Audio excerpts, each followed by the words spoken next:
The group asks Jin for the details on what they should do, but Jin interrupts and says that he has a plan, and brings the two close. They are shocked that he can even come up with such an idea, but unfortunately we don't get to know what was discussed. We are now escorted into the VIP section of the underground auction, and they begin the show, with slaves being the first product. Jin feels relief at the fact that there is no children slaves, and Murakami starts to get impatient, asking on when they should start the plan. Jin tells him to chill out, they need to observe a little bit longer and see if there's anything worth buying. Jin thinks about a ring artifact, and if he can trust his information, it should be rotting in storage, and he can steal it after completing his mission. The announcer gets excited and starts the official auction. 1 week passes and the auction is still going strong as bids are flying in left and right. Jet questions why Jin is still just sitting, not doing much, and he's worried that the testings might get suspicious. Jin just tells the man that it's his job to worry about such things. Jet starts to get annoyed about what's happening, but the auctioneer reveals the next item. A magic tome by Matthew Waniak, the mage who ruled over the world. No one has been able to decipher it. They are sure it contains great power. The bidding commences, but Jin is just annoyed. The guy's name is Matthew Morniak, not Waniak. These scammers have no shame. All of the real tomes are in Zitfel hands, and it's been a week since Jin has been reviewing all the items presented, and they all have been trash.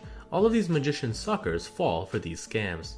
The next item is revealed, a tome by Tenemi, and the bidding starts at 50 gold, and quickly rises. Murakami touches Jin's shoulder, urging him to buy this item. If this tome is from who he thinks it is, it could be a big deal. Jin signals for 150, which shocks all of the bidders, and it's instantly sold at that price. Jin ponders on what could be inside of his new purchase, and sees Murakami's distressed face. Another magic tome is being offered from the author, Hister. Jin is perplexed. 2 tomes in a row, where Jin didn't recognize them from his past life. Jin starts the bidding at a whopping 200 gold, shocking the entire crowd. Murakami is confused on his actions, but Jin thinks to himself that he's surprised that he would find something like this here. This book is from his master from his previous life. He heard her clan fell hundreds of years ago, and to think he would find a tome, or even a trace of it here, is quite astonishing. It is sold for 200 and Jin removes his mask, thinking about returning it to his master, as a gift if they ever meet again. The group gets going and Murakami shifts through the tome that he made Jin buy, and he thinks that they hit the jackpot. This really is Senemi.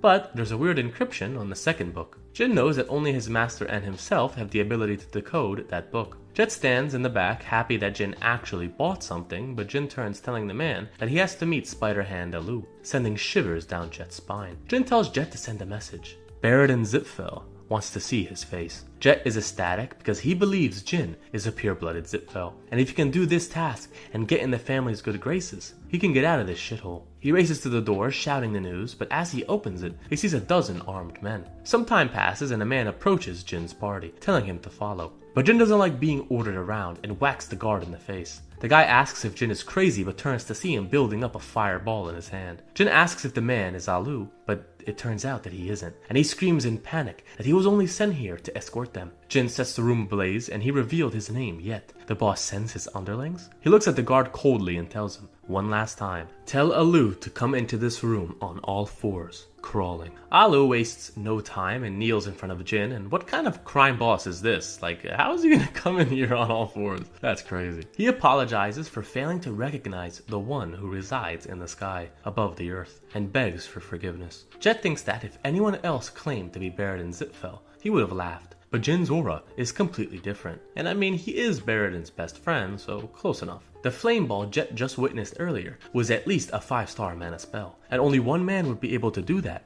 at this young of an age. We go back a week ago to when Jin explained his plan to Gilly and Murakami, that he will pretend to be Baradin. If Alu is connected with the Zipfels, it definitely isn't with Baradin, so no one will have proof that Jin isn't what he claims to be. Gilly is worried that their own family will find out and God knows what the patriarch will do. But back to the present, Jin signals Alu to stand up, and he wants to take a look at the tomes he bought. Alu apologizes again that he sold magic texts without Zipfel permission. Jin says that these tomes were valued by the Zipfel family, and asks how much money Alu made selling them. The man quickly tries to cover it up, that he's just a martial artist, he doesn't know their value. He will bring all of the tomes back. Jin asks if the better idea would be for him to track and retrieve all the tomes himself. Why would he trust it to him? He tells the man to shut up and bring him the customer list. Their family will begin their investigation tomorrow. Alu is in a state of despair. This is the end for him. This little gang pales in comparison to the Zipfels, and if anything comes out that doesn't align with the Zipfels' interest, it will be the end of Tessing. Alu shows Jin all of the customer list from the auction as well as all the items that were sold. Jin asks if there's anything else and is told that there is, in a warehouse that is heavily guarded. Alu says that he will retrieve it, but it will take 2 hours. Jin interrupts, asking what kind of bullshit Alu is trying to pull. He's going to destroy important documents while Jin isn't looking, and after that, check if Jin really is Baradin by poking around some people that he bribed. Jin tells him to go on and do what he wishes, but at the end of the day, he is still in the palm of Jin's hands. Alu clenches his teeth in anger and apologizes and says he'll be right back, and tells one of the men to guide Baradin around the storage area. But while he is gone, he whispers into the ear of his guard, telling him to keep an eye on the boy. He exits the room and can't control his anger. Who the hell does this boy think he is, acting all arrogant? He curses the Zipfels, and he spent so much money on them, and he swears to find a way to get it all back. We shift to Jin and Gilly in the storage area, rummaging through the contents, and they keep throwing shit around. A book hits the head of the guide, and Murakhan asks Jin what he plans to do by the time Alu comes back. He's gonna realize that Jin isn't Baradin. Jin just tells Murakhan that all they're doing right now is shopping for free, and leaving before that idiot even comes back. He opens a box and finds the ring that he's been looking for. Gilly grabs an expensive looking necklace, asking Jin if he plans to do reckless things like this all the time. It's quite shocking. Jet comes back telling the young master that he got what he requested. It's the account documents of the slaves. Chet wrote down all of the birth regions and ages. Jin goes towards the guy, telling him that he's done here. The guy tries to get Jin to stay, but Jin knocks his teeth out with a single punch. Chet is impressed with Jin's fighting skills, but is wondering why Baradin would beat up Alu's subordinate. Jin turns to Jet, asking if he has any family, and Jet says he has a son, but is shocked to hear Jin tell him to take his family and run to the Behemoth Empire. Jin tells him to give the accounts and introduce himself as a whistleblower. That's the only way he's gonna get out of this alive. Jet tries to stay by Jin's side. He's waited his whole life for a chance like this, and begs Jin to let him come with him and witness his great deeds. Jin breaks his delusion by saying that he's not Baradin, which shatters his whole dream, and we time skip to 2 hours later. And it seems Alu caught on. His veins bulge. Alu tells his man to chase after them, but he has a moment of hesitation, and Alu grips this man's head, sending him into the wall. He had to take his anger out on someone, I guess. Alu yells for all his guards to catch those fraudulent bastards. He'll skin them himself. Jin's group sets up camp, and Murakhan asks why they're doing so much to mess with Alu's gang. Jin says that he needs to see if he's connected to the rune candles, and after this trip, he did get 2 rare tomes, and this OP ring. Even Murakhan recognizes what it is and questions how Jin even knew to look for it. Before he can continue, it seems the group has been found. Jin gets up seemingly expecting this and thinks to go have a short talk. Alu approaches, calling Jin a bitch, and did he really think he could get away with scamming the great Alu? He will hang Jin if it's the last thing that he does, and parade his head in the town. Jin just explains to Alu that he has the names of all the kidnapped slaves from the Behemoth Empire and the transaction ledgers with ancient grimoires that the Zipfels are currently looking for. And on top of that, a customer registry that lists everyone that he has sold to. He spread copy of these throughout the entire world, and tomorrow, his empire will fall. Isn't magic mail convenient? This act enrages Alu even more, and he promises to give Jin a painful death. Jin tells Murakhan to take care of this bum, and he agrees, and Alu orders his men to begin attacking. They charge in at Murakhan, and the first man tries to slice him, but Murakhan swipes his hand, breaking the man's sword and his face. More bozos rush in, but Murakhan, without even moving, slaps them both unconscious. He starts to get annoyed, and he gathers his spiritual energy, and in a quick flurry of attacks, he one-shots all of Alu's men. The mages are stunned and stop their attack, and Alu himself is confused, but yells at his men to continue attacking. Jin tells Gilly to stand back. 3 mages prepare 3 different spells and hurl them at Jin, but he doesn't move, since they're below 5 stars. His pendant activates, shielding him from the blast. Gilly tells Jin that he better be thankful for Luna's gift. We shift back to Murakhan, enraged at these weaklings. All they have is numbers. What a pain in the ass. He gathers energy around himself, transforming into his true form. Alu's face turns pale and he begins to laugh. He laughs and starts hacking down his own men. Jin wonders if this man has gone insane, and Murakhan tells Jin that he's dealt with all the small fry. Alu is for him to handle. Alu stands there demanding to know who sent Jin. Jin doesn't want to answer, since Alu is gonna die anyways. But before that, Alu sends an energy strike towards Jin that barely misses. Jin notices his speed, and the man says he won't be beaten one-sidedly. Murakami laughs, and it seems Jin finally found a worthy opponent. It seems the rumors were true about Alu. He is a 7-star martial artist. Murakami wishes Jin luck and tells him not to die as the two men stare at each other. Alu curses Jin. How dare he come to the front line as a puny little mage? Are you looking down on me? Jin doesn't respond and draws his blade, intercepting Alu's strike, shocking him to see Jin use a sword. So he isn't a mage after all. Alu rushes in again and sends a wide slash at Jin, but the boy manages to block. The two send a barrage of strikes at each other. Jin ducks down to send a horizontal slash, but Alu vanishes. He appears behind Jin and slashes him, but Jin manages to step back, taking little damage from the blow. He knows Alu is fast and not fighting at full strength. This might be too much for him to handle. Alu yells at Jin, wondering if the spell he casted earlier was an artifact, and thinks that Jin isn't even the problem. But Murakami is. He can't understand why he's just standing there. We shift to the man in question, smiling, watching Jin's battle. Gilly urges him to do something, but is told that this is the young master's wish. It might be a little too soon for him to stand up to a 7-star martial artist. And the way that Gilly's talking makes it seem like she expects Jin to lose. Back to the battle, Alu's swing takes Jin off guard, as his own sword is parried upward. The man screams that Jin is dead, charging in ready to kill him. Murakami, however, just smiles. Long ago, rune candles used to fight as magical swordsmen, and a mere 2-star difference was nothing to them, as you see Jin cooking a fireball spell and unleashes it point blank in Alu's face, burning him up. He manages to survive the attack, and now understands Jin's actual skill set. We see Jin take off his cape and envelop himself in a lightning aura. He brings his blade high and plunges it into the ground. Summon lightning. Huge bolts strike the ground around Jin. Alu takes advantage of Jin's cast time and tries to strike, telling him that he will die if he leaves himself defenseless. But now Jin's hands begin to turn black as spiritual energy oozes from his body. Helmet, release. Alu tries to slash at Jin, but his blade is stopped, and is shocked to see Jin's new appearance. He now has a helmet made of spiritual energy, increasing his power. He slashes Alu and releases his new transformation. Jin's small cut turns into a giant gash as Alu drops to the floor. It's just as Murakami suspected. This is Mwelta's rune, and it's explained that this was an object made for the Vehement Emperor, who was in love with a demon. During this time, war was ongoing, and this masterpiece blocked all attacks below 7 stars, and wonders how these thugs even ended up with it. This was the ring that Jin looked for in the storage room, and he thinks to himself that this object was supposed to be offered to the Emperor 6 years from now. And during that time, this item was a topic of all conversation, and many people fought over it. So Jin took note to remember where it was found. Jin looks over Alu's body, asking him one last thing before he dies. Do you have any ties with the Rune Candle family? Murakami questions why Jin is asking this now while the man is dying, but Alu, with his last breath, just laughs. He knows now that this is Jin Rune Candle, but he's too young. He can't possibly stop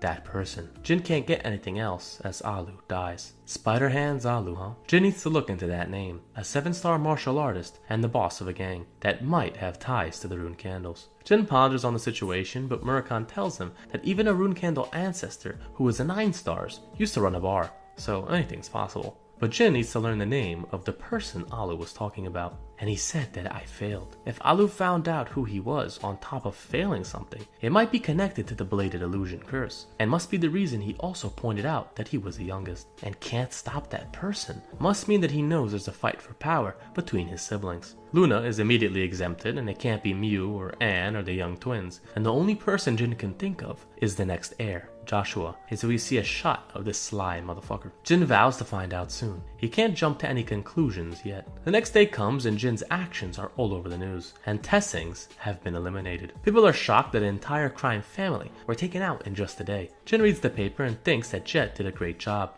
Jin thinks that he did the right thing going to Behemen, but it won't be easy for him. But this is a small price to pay for his life. On paper, the Zitvels and Behemen took the glory, but Jin is the one who will reap all the rewards, in the form of artifacts that he stole. And he bested a 7-star knight in combat. Julie calls to Jin, telling him to be careful next time. Just because someone's a 7-star doesn't mean they're standard, and he shouldn't be carelessly fighting someone. Jin thinks that of course, a 7-star like Alu has nothing on someone real like Gilly, but he will take her advice for now. And thanks to Jet's efforts, no one will suspect them of a thing. Jin tells his group it's time to go to the next location, Tikan, the independent city, the location of the 7 colors. This is a large information house, and besides all of the major factions, it's the most reliable place to gather information. Murakami asks if Jin plans to use all the bad guys like he did in this city, but the boy just laughs, saying that that's only one way of doing things. They board a ship on its way to Tikan, and moving forward, Jin needs to give a real purpose to Gilly and Murakami, without revealing the fact that he has lived 2 lives. And on top of that, he needs to put the whole story together. There's too many things that Jin needs to look into, and the 7 colors might be the place where he can get some much needed clarity. We shift to Jin's cabin, and Murakami tells him that he deciphered the magic in the book that they purchased, and it's light magic. Jin is surprised since he was told that it disappeared in ancient times, and Murakami also believed that it did. But the enemy was an enemy of the Zipfels, and every enemy of the Zipfels was erased from history. That is one of their traits. And that's the reason there's no records of this tome.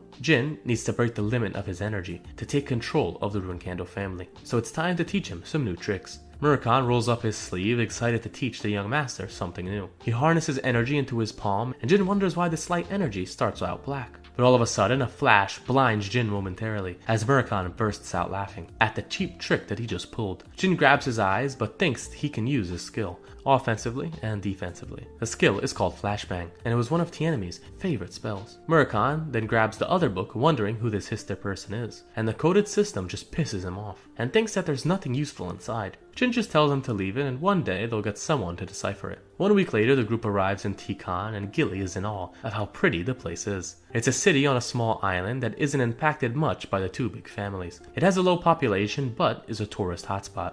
The city is bustling, and Gilly wonders where they should go first. Murakami asks Jin if he plans to pick a shitty place to sleep again, and Jin just scolds the dragon for transforming in public. But as the two argue, a little girl noticed a black cat turn into a weird uncle, taking everyone off guard. Her eyes light up as she begs to be taught this trick. The girl continues to hound Jin about teaching her this cool new trick, but Jin just says he has no idea what she's even talking about, and since he bought her some ice cream, she should scurry off. Gilly wonders what they should do if rumors spread they could be caught. She thinks she could pretend to be the girl's mother, but Murakami tries to say that no one would believe her, but is met with Gilly's cold eyes. The girl continues to follow Jin and points out the information center, and talks in third person, saying she doesn't like the garrison. They always harass Mama. Gilly gets a bad feeling about this place, but Jin isn't too quick to trust this child. Her mother could be some sort of criminal. They go inside, and the guard immediately recognizes Julia and call to bring the leader. Jin asks how the guard knows this girl and is informed that she is the leader's daughter. Her mom walks out, but this chick does not look like no mommy, and Jin sees the information center's leader and can feel her aura. But breaking her awesome entrance is herself seeing her own daughter, and gets all gushy running towards her. The two hug, and the leader told her daughter not to run away. She has a lot of work to do, and makes Julia promise not to do it again. Jin's group is just left speechless, and the leader introduces herself as Alicia Badger. Jin returns the greetings and says he's a tourist, and asks if Alicia knows any place him and his party could stay. Before she can answer, Julia whispers something into her ear, and the leader quickly prepares a letter of recommendation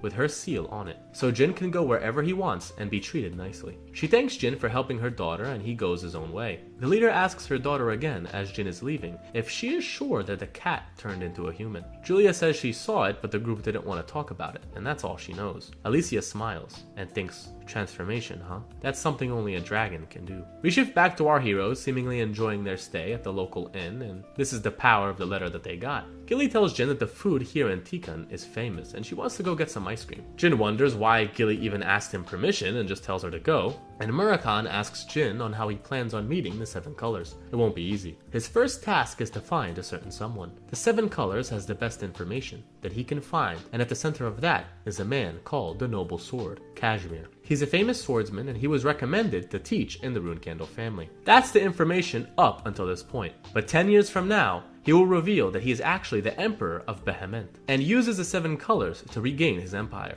and will eventually become the first king of the independent country of Tikan. He is a very meticulous person, not just proficient with the sword, but is also good at hiding his identity, and working from the shadows. Jin can use this man to his advantage. The only issue is how he's going to find him. Interrupting his thought, Gilly bursts back into the room. She says there is something strange going on. No one is in the building, and all the guests have disappeared. But all of a sudden, a man grabs Gilly on the shoulder. He needs to ask the group a couple of questions. And typical MC timing, the guy Jin is talking about just walks into his room. Murakami's veins bulge, seeing this man even touch Gilly, but Jin remains calm, knowing who just appeared at the door. Murakami dashes in front of the man, sending his hand into the wall. He unleashes his killing intent. Jin yells at him to stop, but Murakami, dressed in spiritual energy, starts to resemble some sort of demon, asking what the man thinks he is doing. Jin tries to come up with a reason. He is meeting this man way too soon. They haven't done anything since arriving. Kashmir isn't alone.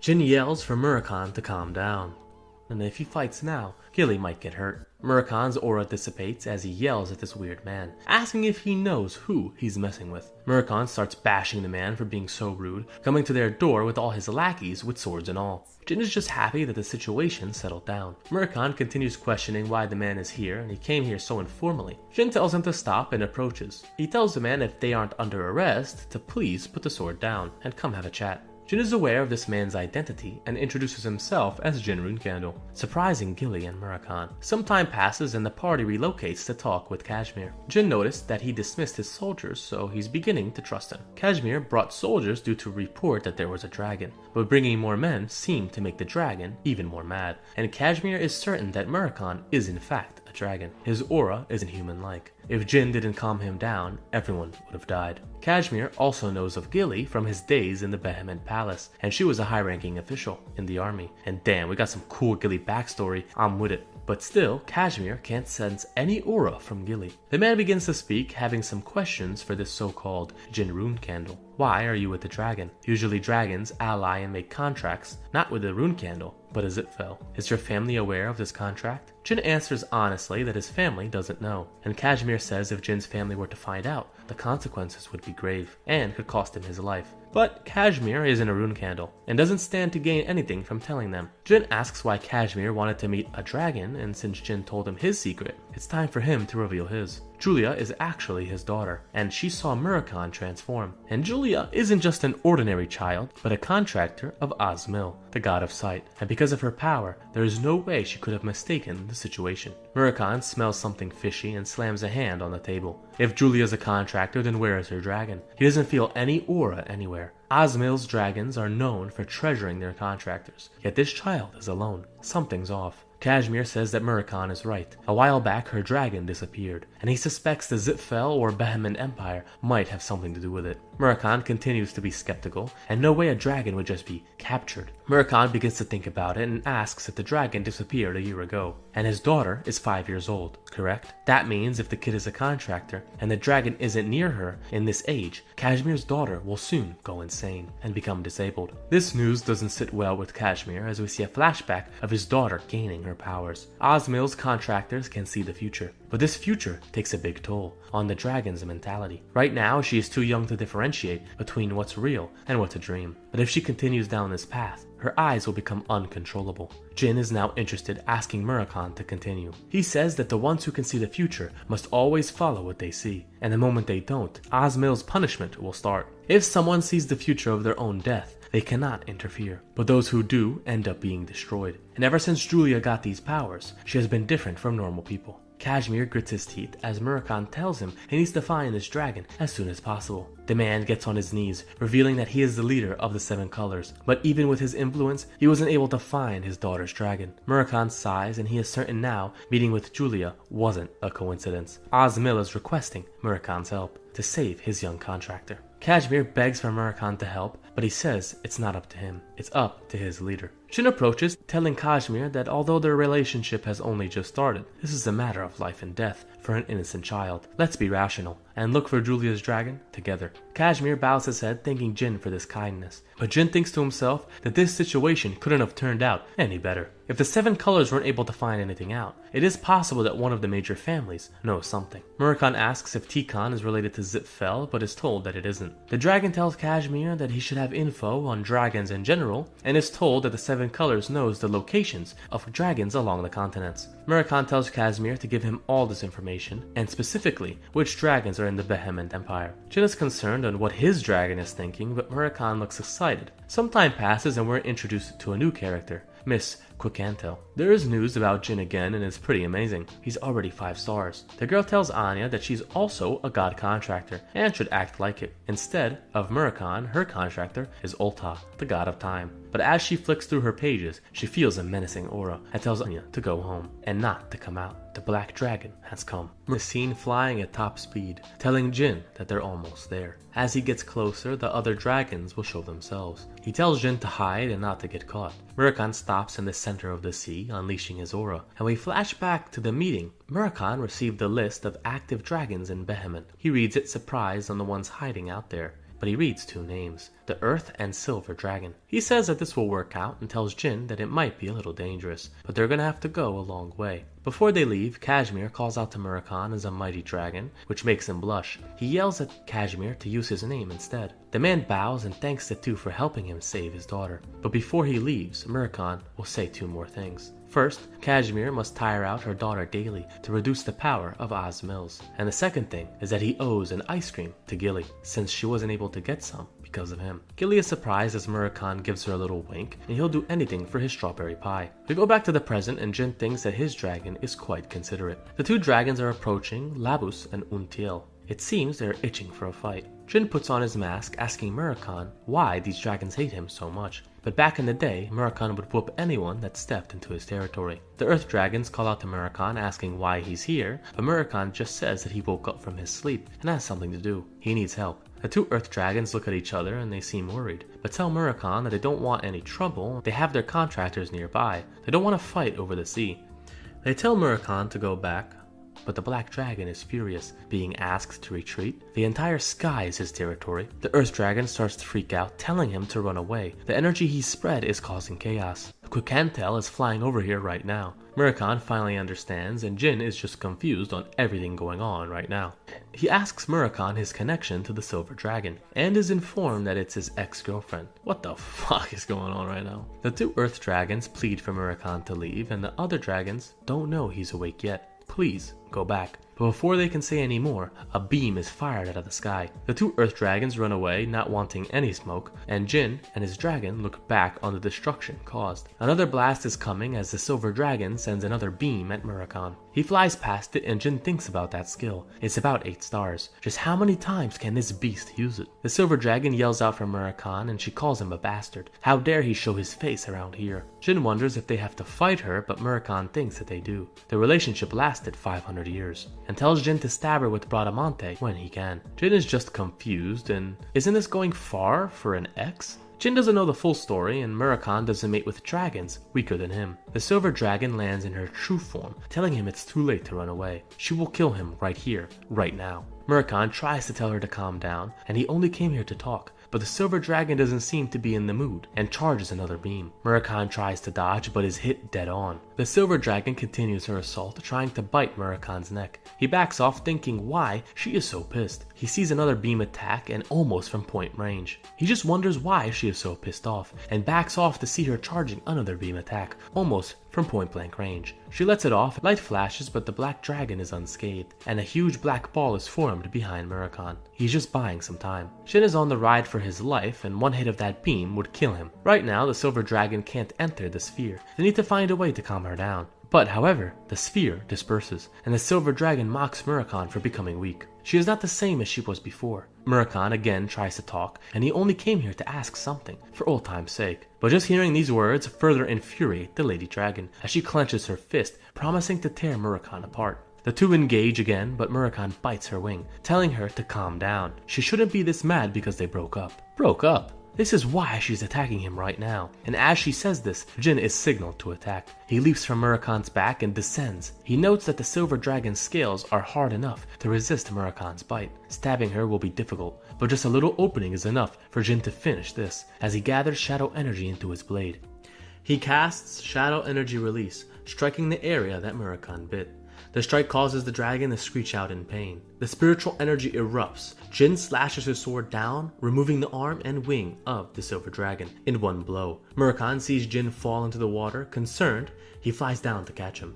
happy on how good he just did. Jin is completely out of energy and exhausted. He wonders when the hell he became a dragon slayer, but Murakan says hopefully she's calmed down, which makes Jin even more concerned. Dragons who control time can't die that easily, as Jin turns to see the dragon completely healed. It seems this duo might die before getting a chance to find their missing dragon. Time begins to turn back as we see the silver dragon's wing seemingly regenerate. Jin asks Murakan if her ability is rewinding time. Murakan doesn't get into the specifics of this broken-ass skill, but lets Jin know that it takes up a lot of energy. Quikantel reverts to her human form, and Murakan asks if she's calmed down. He doesn't know why she's so angry. Didn't they break up on good terms? Quikantel begins to yell again. Good terms? You dumped me out of nowhere, and didn't even give me a chance to talk about it. Jin just sits here and listens, wondering if this is really a conversation between two ancient dragons. Murakan wants to ask something, but is interrupted. Quikantel asks if this is Solderet's contractor. Murakan tells her that that's not important right now. One of their own is in grave danger. The silver dragon isn't amused since Murakan has killed many of his own kind back in the day, so why is he trying to help out now?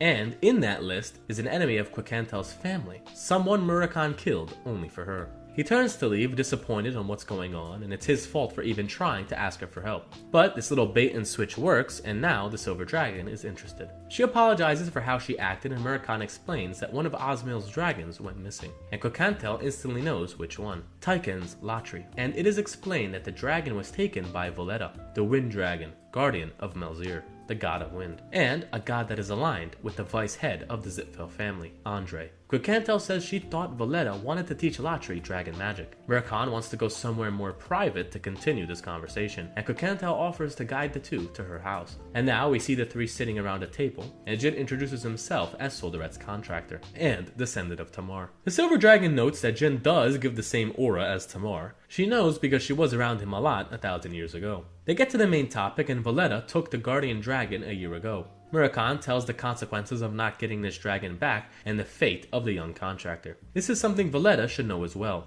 This means the Zitfels are up to something. Quikantel was suspicious, but after hearing a conversation she had with Voletta, he seemed obsessed with god contractors and wanted to meet hers repeatedly. In her anger, she revealed the identity of her own contractor, and now she has to protect her. Jin says that as of right now, Osmil's contractor hasn't been revealed, and it's weird for them to orchestrate this whole ordeal. Contractors can only be revealed when they summon their authority, and the Zitfels might be planning to erase god contractors from other countries. Jin says that there might be an ulterior motive, because if they can kill the contractors, it gives them the opportunity to make a contract with the same god. And for these mages, it might not be a chance, but a certain method. Jin thinks in his past life that 10 years from now, the contractor of Ulta was a pure-blooded Zitfel. So this is how they've been getting all the dragons on their side, and why Julia's dragon has been kidnapped. Although Jin hasn't heard of Julia in his past life, Quikantel doesn't understand why Zitfel would want all of these contractors. But Jin interrupts saying that she doesn't even believe her own words. Human greed has no end. Even if they reach the pinnacle of their ability, they will always desire more. This family has been in power for thousands of years, and this way of thinking isn't strange. Jin is certain that they are planning something, and doesn't understand why Quikantel is still sitting idly by.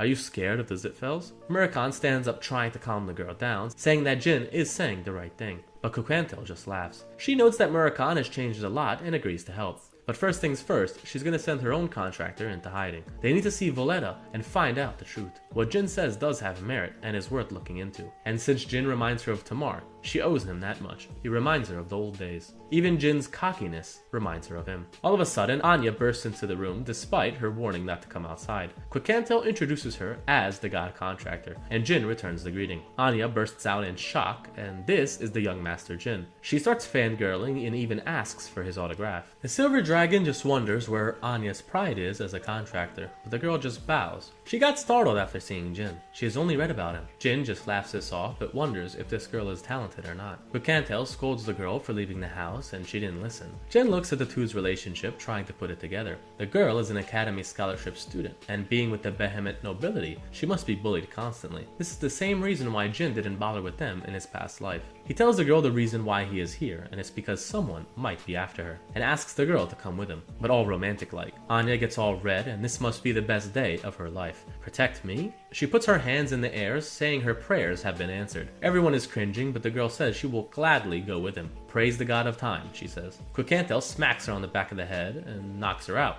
She was worried that maybe she wouldn't want to go, but she once even said that she would follow Jin to the Rune Candle's basement prison. So this was bound to happen. Jin doesn't recall a basement prison, but Kokantel says that there's a dragon down there. No need to pretend he doesn't know. The silver dragon tells Jin that there are reasons she wants to help him, and the biggest one being Murakami. He doesn't know how weak he has gotten. She didn't say it, but he stands no chance against Valletta. Jin wonders how strong this wind dragon is, but is told that it's not about how strong he is, but it's about how weak Murakami has become. He would have been a joke to Murakami 1,000 years ago. She changed the subject, telling Jin that he and his dragon can stay here until Valletta comes. Jin happily agrees and thinks that the silver dragon is quite thoughtful. Kokantel tells Jin that in 10 seconds Anya will wake up, and wants him to explain the situation. Jin wonders how she can wake up that fast. She got whacked pretty hard, but like clockwork, her eyes open. Young Master Jin is her first words as she crawls up like a zombie, but the two sit around the table. As Jin tries to explain the situation, Anya asks when they're leaving, and she is ready whenever. Her only family member is a 7-year-old brother. Jin likes her eagerness, and Anya is told to go start preparing. She does so, leaving Jin and Kokantel, but a knock is heard at the door. Someone is asking for firewood. Kokantel sighs, ready to get the door, but Jin isn't so gullible to believe this. He summons his mask and assumes the person at the door is someone from the Behemoth's special operation, and because of Anya, they are watching this place. They want to confirm the outsiders that are inside. Kokantel understands and is enraged on what these humans are doing. She opens the door, immediately grabbing the man by the neck, asking who sent him. As the man is being choked out, a shady figure appears from behind. He is the mastermind, he says, and asks Kokantel to release her grip. If she kills him, the special forces will be after her. She releases the man and thinks that this is the commander, and wasting no time, she rushes in, ready to strike him. The punch sends shockwaves throughout the entire house, but the man stands there, unfazed, asking if she got to blow off some steam. Jin is shocked. He took that head on and is completely fine. This isn't an ordinary man. The red mask is only given to leaders within the division. Jin also noticed the curved sword. There's only one man that matches this description. The Emperor's right hand, codename Raz. Even Rune Candles praise this man's swordsmanship.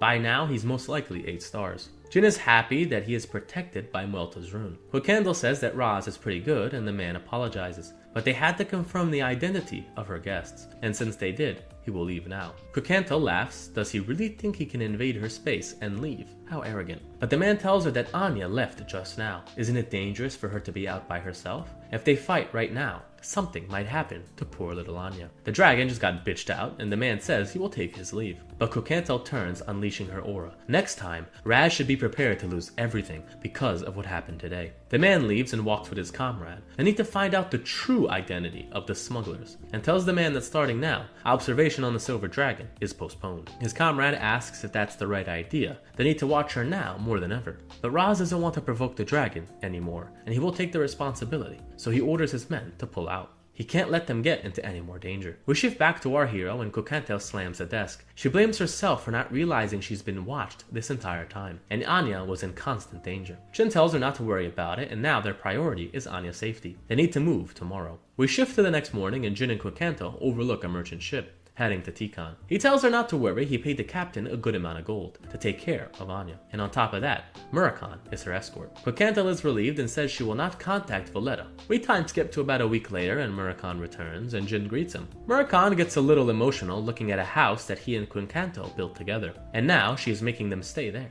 Jin just jokes around, asking if Murakami caught some more feelings. He tries to decline, but the happy memories of his past flood in. The days they spent together, him, Tamar, and Kokantel. It was fun back then. It was fun, right? But the memories turn black and Murakami bashes his head into the wood. Jin wants to know what's wrong, but Murakami doesn't know. Kokantel appears, saying the black dragon sure is weak. You sure you're not tired from flying all this way? Hurry up and get inside. Valletta replied, and they have a meeting spot on a deserted island, south of the Behemoth coast. Jin asks what the plan is, but Kokantel seems to want to ask straight up if he knows where Latri is, and if he plays dumb, Kokantel will beat his ass. Murakami smiles and offers his help, but Kokantel declines. She doesn't need him. This enrages Murakami. He doesn't need sympathy from his ex. She says this isn't what it's about. It's about her honor as a dragon. It's not like she plans to lose. She smiles and tells Murakami to take it easy. Jin thinks to himself that he doesn't really think the dragon will come alone, and if he really did capture Latri, they will come fully prepared. We shift to this meeting as Kokantel sees Valletta and Aura. The dragon lands with Andre on board. The man jumps down, saying what a pleasure it is to meet the Dragon of Time. He introduces himself as Andre Zitfel. Kokantel gets angry, telling Valletta that he said he would come by himself. but the Wind Dragon says that Andre was always by his side, even at the time of his invitation, and it just so happened it piqued his interest. Quicantel isn't amused and gets to the main point. Where is Latri? Valletta starts laughing, but Quicantel isn't amused, demanding her question to be answered. He took the dragon a year ago, and now the Osmil's contractor is without her guardian. Valletta smirks, but doesn't know what answer to give.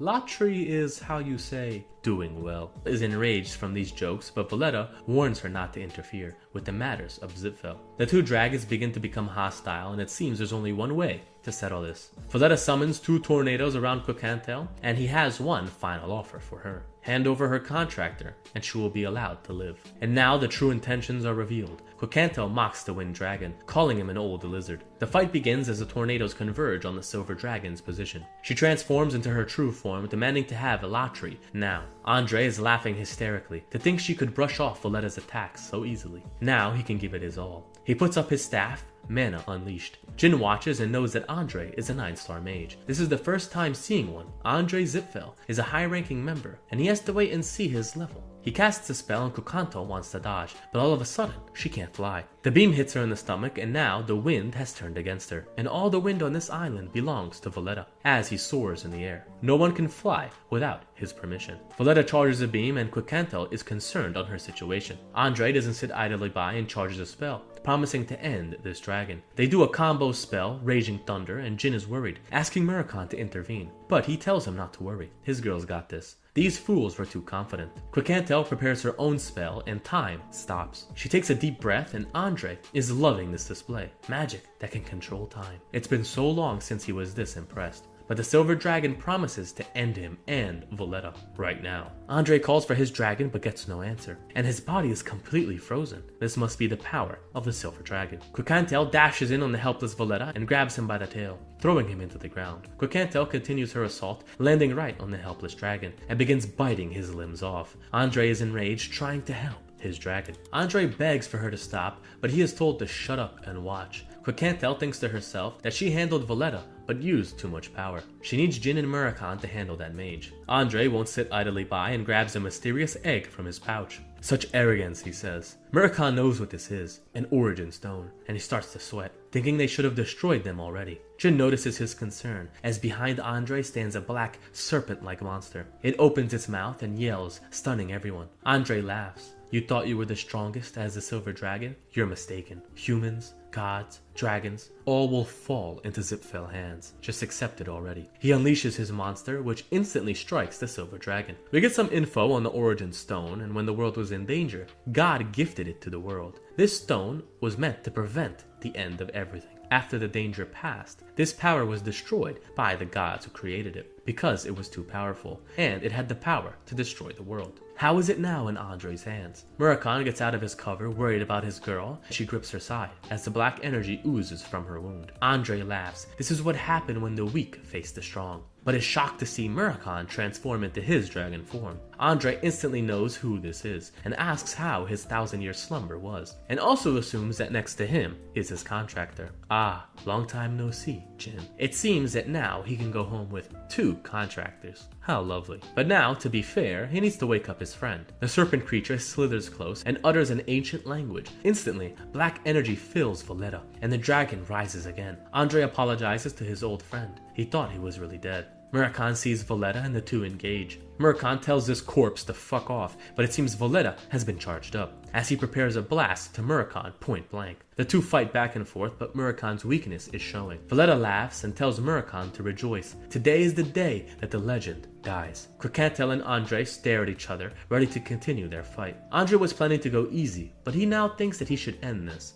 But in the corner of his eye, he spots Jin, flanking him. Jin prepares a spell that makes Andre laugh, but this is the light spell. Flashbang. Andre is taken off guard and Jin follows up with a sword slash. Valletta rushes in to protect Andre and smacks Jin. Murakhan tells him to dodge, but it's too late and he's hit by the dragon's tail, sending him into a nearby wall. He gets up injured from the strike and has no time to think, as the serpent monster rushes in at him, alongside a blast from Valletta. Jin grabs his pendant, ripping it from his neck, and slams it into the ground. And in an instant, Luna is summoned to his location. She arrives, sword in hand. What did you get yourself into, younger brother? And what an entrance. Can I get a like and sub for Big Sis Luna? Like, holy shit, she's so cool. We shift to right before Jin launched his attack, and there's only one thing that he can do at his current strength. But before he got the opportunity to cut Andre again, he was sent into the wall. Luna now stands facing Andre, and he's taken aback by her arrival. She turns, telling Jin that he did well holding up against these enemies, and asks if he's injured. Jin lets off a soft smile, saying that he tried his best, and thanks his sister for coming. Luna is now enraged seeing her brother beaten like this, and curses Andre. She wants an explanation on why he is fighting Jin. Luna is now facing a 9-star mage, a wind dragon revived with god power, and an artifact. But Luna stands unfazed.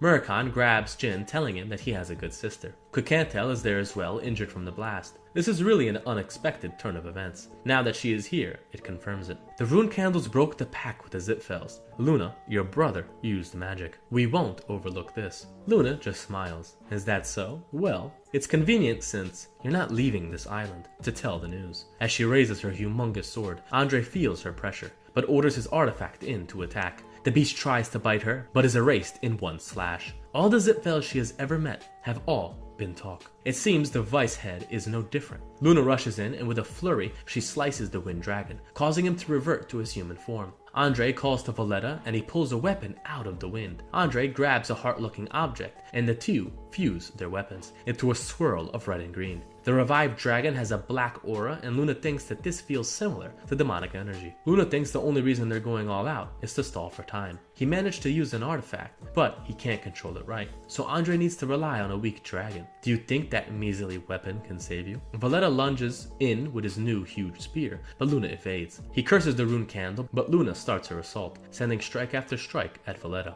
The two clash back and forth, causing the weather around the island to change. Luna strikes hard, causing Valletta's weapon to stagger back, and in this moment he is struck in the stomach, causing him to kneel in pain. This is the end, dragon. You're out of tricks. But I'll end this quickly. She raises her sword and does the rune candle third finishing move. A light shoots into the sky, piercing the clouds. Luna's face is covered by her immense aura. She brings her sword down on Andre and Valletta. Meteor shower. We shift back to Zed saying that if he had to describe the family's swordsmanship, it would be one word: domination. There is no method that doesn't exist for rune candles. Their only goal is to kill their enemy. We shift back to Jin, and this is the first time in the story that he's completely in awe of what he is seeing. The secret technique and finishing move, meteor shower. He looks at the streaks of light falling from the sky. It's beautiful. Andre looks at these comets falling on him, and Jin thinks that this attack is hopelessly strong. Before it can hit the mage, Valletta goes into his dragon form, protecting him, telling him to get a hold of himself. But the man is in a state of utter despair. How is this possible? This isn't the power of a god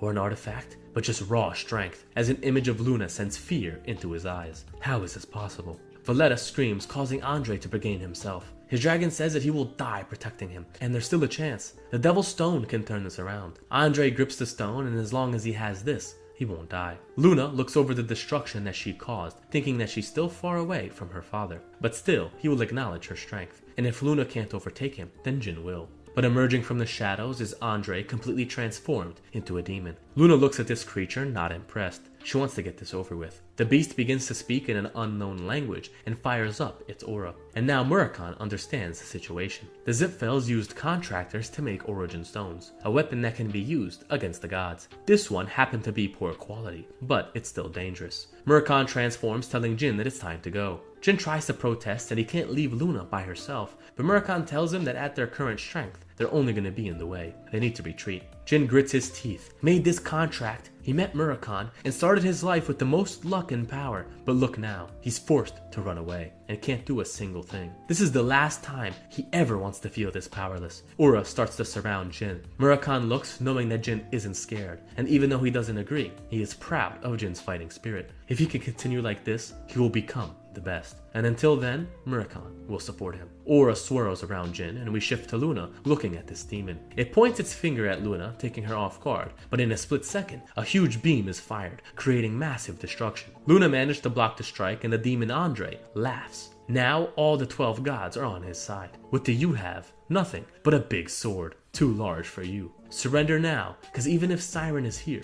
he couldn't hope to match me. Luna isn't amused and brings her large sword close. If Andre spent his life cultivating magic, he will be able to see her technique, and she will show it to him out of sympathy. She will show him her honed sword. Her sword sparks with red energy, causing Andre to panic slightly, but he is still confident. He is a god now. He prepares a ball of demonic energy, telling Luna to come have a taste. He will show this bitch just how powerless she is. But with one strike, heart sword red moon, the demon is seemingly cut in two. Luna cuts the demon's core in half, but the energy starts to become unstable. Luna is worried she'll be caught in the blast, but Jin comes flying in on Murakon, calling out to his sister. And now it seems that Jin is returning the favor, saving his sister from the blast. He reaches out his hand and we shift to the Behemoth Secret Service as they analyze the island that was swallowed by a vortex, which we can assume was where the battle took place. Ross tells his commander there was a lot of mana around the area. Humans were involved, but they picked up traces of silver and wind dragon's power. And before this incident, Valletta was seen crossing the border. And to top everything off, it seems he has died. The commander asks about the humans' mana and is told that it must be the contractors who fought alongside their guardians. And the vortex was caused by demonic energy. It must have something to do with the Zipfels, and something that they are creating. The commander asks about Andre, but Raz has no answer, which causes his superior to slam the table.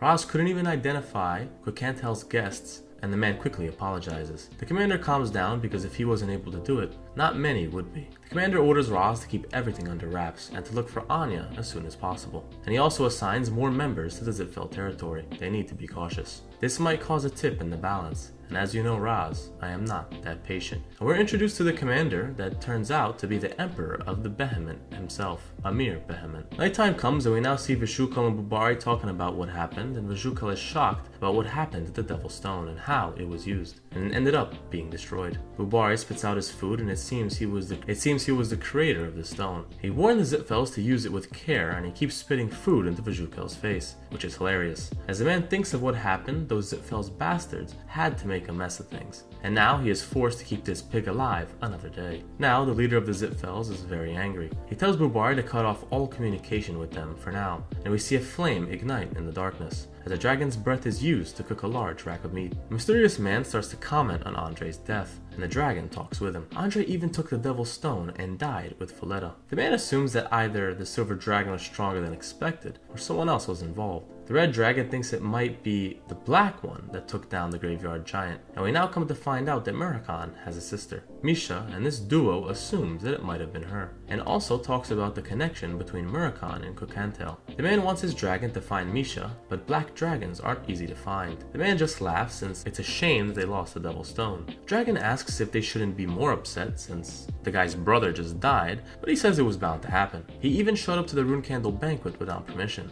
Dragon thinks that they should get Bubari to make another stone, and they can't take over Siren's throne without it. The man tells his dragon, Kudain, that he understands the situation. It's quite annoying, but they need to be prepared for things like this if they want to take over the world and become a god. The man we're talking about is introduced as Keliark, and we got a brand new villain. And this motherfucker looks scary. We shift back to our heroes as Gilly opens the door to see Jin with everyone by his side. We're back, Gilly. You mind preparing us a meal? It's been a long flight. Gilly is in shock seeing Jin, worried about him, but is more shocked to see Lady Luna as she faints on the floor. Murakon is desperately fanning Gilly, and she's worried Jin might be expelled. But Luna thinks she's misunderstanding the situation. Kashmir enters the room asking who these people are, and she's introduced to Luna. And he immediately is shocked. It doesn't get better for him though, as he turns to his left and sees the silver dragon. He bows almost instantly, and he needs these people's help and can't afford to offend them. Jin apologizes for inviting guests without telling him, but Quicantel coldly asks where Anya is, and she is informed that 3 hours ago, Latri has returned. But there's something strange. The dragon is missing her memories from the entire year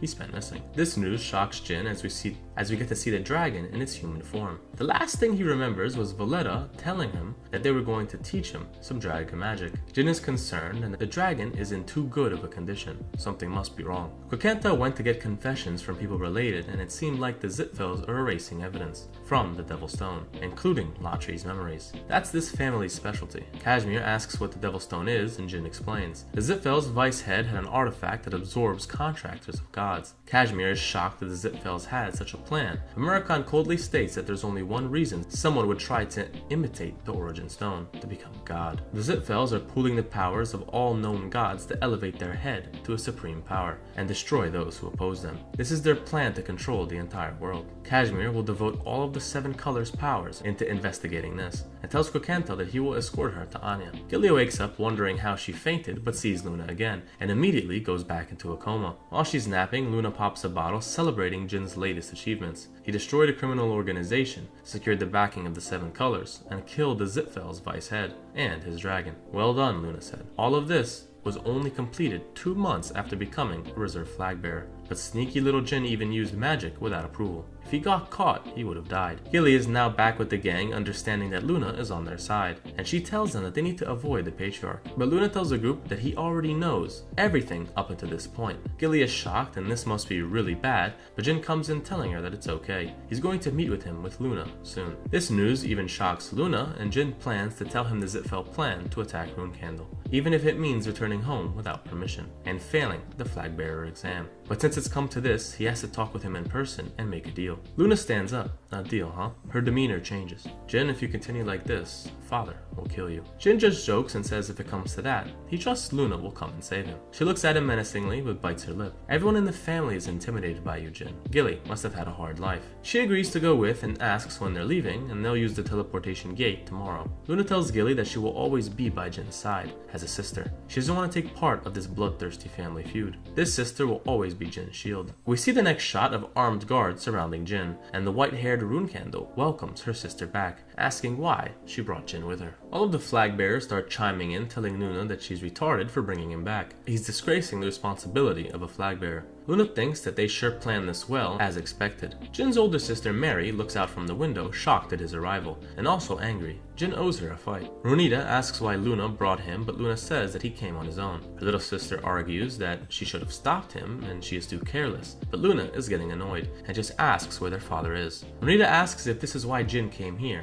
and he tells her that it is. Vigo starts yelling at Jin, telling him that he only survived due to luck, and he's not that much better from the Tona twins. Runita sees the futility in this and tells the two that father is in his study, but as Jin walks by, Runita draws her sword, telling Luna that from here on out, she has to discard her weapon. This is an order from Siren. Luna bites her lip, glaring at her little sister, asking what will happen if she doesn't want to. But as she stands there, 3 more flag bearers dash around her, giving her one final warning. Jin tells her not to worry. He came here not as a flag bearer, but as a son trying to warn his father. Nothing bad will happen. This just shocks everyone, but as Jin walks to his study, he thinks that Siren isn't one to care about the rules, and if he can explain everything, he should be fine. But as Jin knocks on the door, it's blasted open. Siren is visibly angry. He thought he gave Jin 5 years. Why is he back already? Jin knows about his father's sword. It's said to annihilate his enemies, as he uses a sword completely made from aura. This must be Jin's warning. But after eyeing him up, Siren is weaker than Jin once thought. Jin asks if he needs a reason to visit his father. The youngest knows he has to be confident and keep up this persona. He's come here because he misses his father. Siren continues reading his book, wondering if he's ever heard that line from any of his children. He tells Jin that he's become immature, and maybe the world has made him soft. But Jin argues that the world had nothing to do with it. He's always loved his father. But this strikes a nerve, as Siren's killing intent fills the room. Jin is struggling to handle it, and Siren apologizes. He almost laughed. He didn't expect Jin to say that. But let's cut the bullshit. Why are you here? Jin tells Siren that Andre Zipfel has died, and Siren asks if Jin was the one who did it. He says he wasn't, and Luna helped him with that, but he was the one who had them in that situation. But there are a few more things that Siren needs to know. May I speak? Siren closes his book, and the youngest sure is daring. He tells him to sit, and he's gonna listen to the rest of his story. Siren is impressed on Jin's achievements, but asks if this is what he came here to say. Jin thinks that Andre isn't a real second in command. He was too lacking in power compared to Luna to really be the Zipfel's number 2. Siren sighs, and Jin is right. He only had the title of Vice Patriarch, but he wasn't second in the power rankings. The one with the most power is Kellyarch. Siren wants to explain, but Jin interrupts. There is one more detail. Those Zipfel bastards created an artifact, the Devil Stone, and from what he understands, it's a replica of the Origin Stone, the one made by the gods, or so they say. Siren strokes his beard. Did Murakami tell you that? Shocking Jin that he even knows about him. He smiles nervously, asking if he knew about Murakami this entire time. Siren asks Jin if he thinks he can hide mana, even from his eyes. He might be good, but not that good. Jin thought he was aware, but not about Murakami, but Siren bursts out laughing. That whole Murakami thing was a total guess, and Jin fell right for it. Nabi Rune Candle, you named your cat that? To think the black dragon will become a mere house cat. Jin got totally owned by that scheme, but at least his dad is having fun. But this devil's stone is no joke. Siren will have to talk to Luna as well. The power of this is too dangerous. Siren thinks to himself if the lords of the Black Sea will know about this as well. They are fragments from the original Origin Stone. They should take action. He will have to visit them again. Siren tells Jin that he will pardon him for breaking the rules, but he knows he wants something, so spit it out. Jin just tells Siren that he needs to disallow any rune candles from entering Tikan. Siren understands, and this is his little secret nest, but he will only agree if Jin passes his test. Make Ghostblade Cashmere yours, and if you can succeed, no one will step foot in Tikan without your permission. 1 year is your limit to get that bastard who declined a spot as a teacher in Rune Candle. But unknowingly to Siren, Jin already had that under control, as he comes back with Cashmere, who is blindsided by Siren. He gets up to date, but Cashmere is in awe of Siren's presence. This is humanity's strongest. He feels sick just facing him, but Cashmere regains his composure. He is Jin's guest. There's no time to feel fear. But as Siren speaks to him, he immediately bows. This guy got so hyped up, he didn't even get the chance to meet people his level. They just put him in front of gods and dragons and shit. What the hell? Jin tells his father that himself and Cashmere have a shared destiny, and now it's Siren's turn to keep his promise. Cashmere is worried that after Siren hears about this, he will try to make Tikan into Rune Candle's property. He's scared of that result. His free country will be ruled by someone else. Siren just sighs, and Jin is an asshole for tricking his father. But the boy just laughs. He never lied, he just got a little lucky. Siren tells him that he passes, and from this point on, no rune candle can enter Tikan without Jin's approval,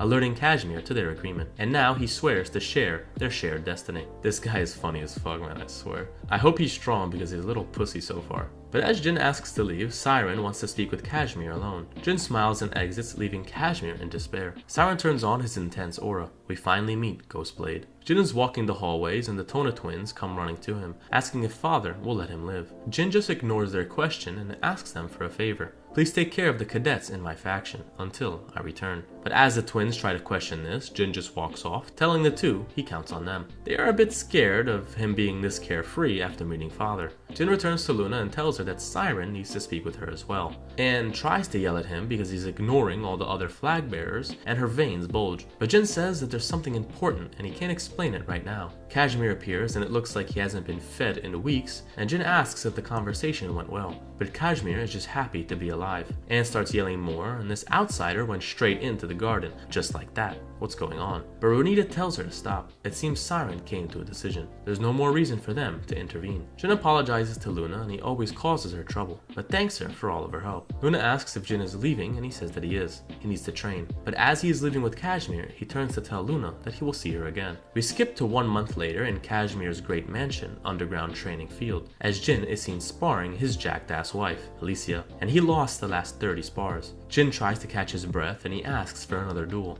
and he's about to be 0-31. The year is 1795 and the Zitveld families announced the death of Andre and Valletta. They didn't reveal the cause of death, and many speculated it was due to internal politics, or maybe the Bohemian Emperor. But the most accurate rumor was they died in a fight to the Rune Candle family. So more and more people began to predict a war between the two, and wanted to know who would survive, magic or the sword. The answer to that lies on the other powers of the world and who they ally themselves with. We shift to Siren in his room as a man approaches. The prince from Shusharan has 5 second-grade mercenary groups and has sent gifts asking for support. Siren orders the man to return the gifts but accept the support request, and also wants him to deliver him a good sword and make sure that that prince inherits the throne. The man bows and he will send an 8-star guardian knight. Siren just sighs. All this drama because Jin had a fight in one of Behemoth's islands. He's already controlling the family, huh? How arrogant. He tells Khan that he's leaving for the Black Sea, and if Cashmere sends a letter, bring it to me. Khan accepts his order and we shift back to Jin's training as he sends a powerful strike to the floor. He's been swinging his sword non-stop,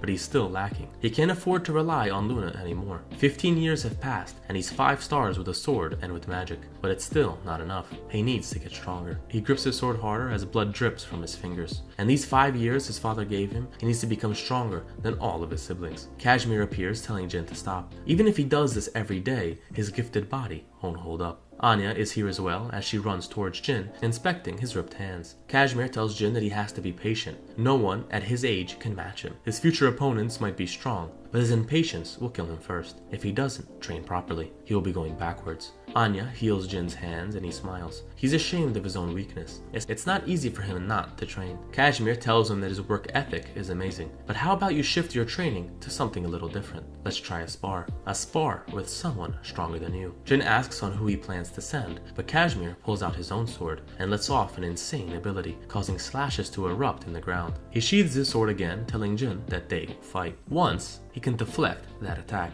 He is the noble sword after all. But be satisfied that you are fighting Tikon's strongest guard, my wife, as Alicia appears, carrying Julia. Jin has 6 months to defeat her, and he is allowed to use everything at his disposal. Julia begins to get angry and asking why her mom is fighting Uncle Jin. But Alicia just tells her that it's a fight to strengthen their friendship. Julia doesn't like fighting, but Alicia asks if there was a real fight, whose side would she be on? She picks Uncle Jin, which makes her mom sad. Damn, Julia, you just met this man, what the hell? Jin inspects Alicia and she has a strong physique, but doesn't look too powerful. Julia cries out saying that Jin is weak, and mommy said to always be on the side of the weak, which makes Alicia laugh. She tells Jin her daughter can't lie. Jin holds back his anger, but now it's time to train. They will spar every day for 6 months, only when Alicia is done her work. Kashmir sighs. Every day, huh? This might be taking up too much of her time. Some time passes and the two are ready for their first spar. Alicia removes her clothes and she's absolutely jacked, and she starts wrapping her hands and gives Jin a warning. She was from Behemoth's special ops, so if you lose Jin, don't be discouraged. Jin readies his blade, but as he's thinking about starting, Alicia's fist is inches from his face. She sends a blow, but Jin instantly equips his helmet, blocking the strike, shocking even Alicia. Jin casts his flashbang spell and draws his sword. The two square off and Jin stabs, but Alicia ducks under, ready to send him to outer space with a vicious uppercut. And even Jin knows he's fucked as he calls out for a medic. Alicia punches him several feet into the air, and that's the end of the first spar. Jin goes up to the room to get some rest, and Alicia is actually surprised that Jin could attack her at all on the first day. She asks about his first attack and was he trying to weaken the ground? Jin says that he was, but Alicia only found out about it after the duel, and asks about the light spell that he used. She never seen that type of magic. He tells her about the flashbang spell, and he actually tried to coat his sword with that same light energy, but it didn't work. Alicia sips her tea, a little worried on how strong Jin is at his age. The reason he defeated enemies stronger than him wasn't luck. It's because he has cold calculations and strategies that go beyond normal people's assumptions. Alicia admires him a little, but Jin sits in his chair. This is the first time he lost after exhausting every strategy that he had. The difference in power is insane. 6 months he's gonna have to fight this demon, but he will surpass her. This will be fun. Kashmir is outside the room writing down everything that he is hearing. And 1 month later in September, in an unprotected area in the Black Sea, Khan comes to deliver the letter to Siren. Siren opens Kashmir's letter and it's really feminine. And come on Kashmir, you're really doing good up until this point. Siren grips the paper, wondering why this motherfucker put so much useless shit into it. He continues reading to see his son's progress and sees that he's been fighting Alicia. The first spar ended in 3 seconds, the next was 5, the 7th was 10, the 13th he withstood 40. The letter contains up into the 14th spar, and Khan is wondering if Siren is amused from Jin's defeats, but is shocked to hear that Alicia is from the Behemoth Special Operations Unit. Someone from this branch isn't a person that the young master can hope to go up against easily. But Siren says the 14th duel, Jin withstood over 120 strikes and has broken his limits. If he was the firstborn, Siren would have given him the family with no regrets, and Khan is shocked. This is the first time that Siren has openly talked about his successor. The only reason Joshua is next is because Luna has no interest. Khan tells Siren that he might like Jin and his growth is amazing, but he might not be a suitable heir. Siren questions Khan's meaning, and he says that he's too good-natured and not cold. This is the difference between him and Joshua. Siren agrees, but the only trait a rune candle needs is the ability to cut off their family. The patriarch thanks Khan for his assessment, but asks why he was late with this letter. Khan apologizes and says due to the extreme number of monsters he was delayed, but it seems Siren isn't happy with this answer as he prepares his sword. He unleashes a crazy attack, warning Khan that next time he will arrive earlier. Khan looks at the wave of destruction, worried about his own life, and we shift back to Jin's training, and he is on the 93rd spar. Alicia is impressed and Jin is already starting to push her back. The young master thanks her and Alicia invites him upstairs for some ice cream that Latri made. Jin declines since he still has something to do, and Alicia asks asks if he's continuing his training, and it seems that he is, as Jin coats his blade in spiritual energy, swinging it repeatedly.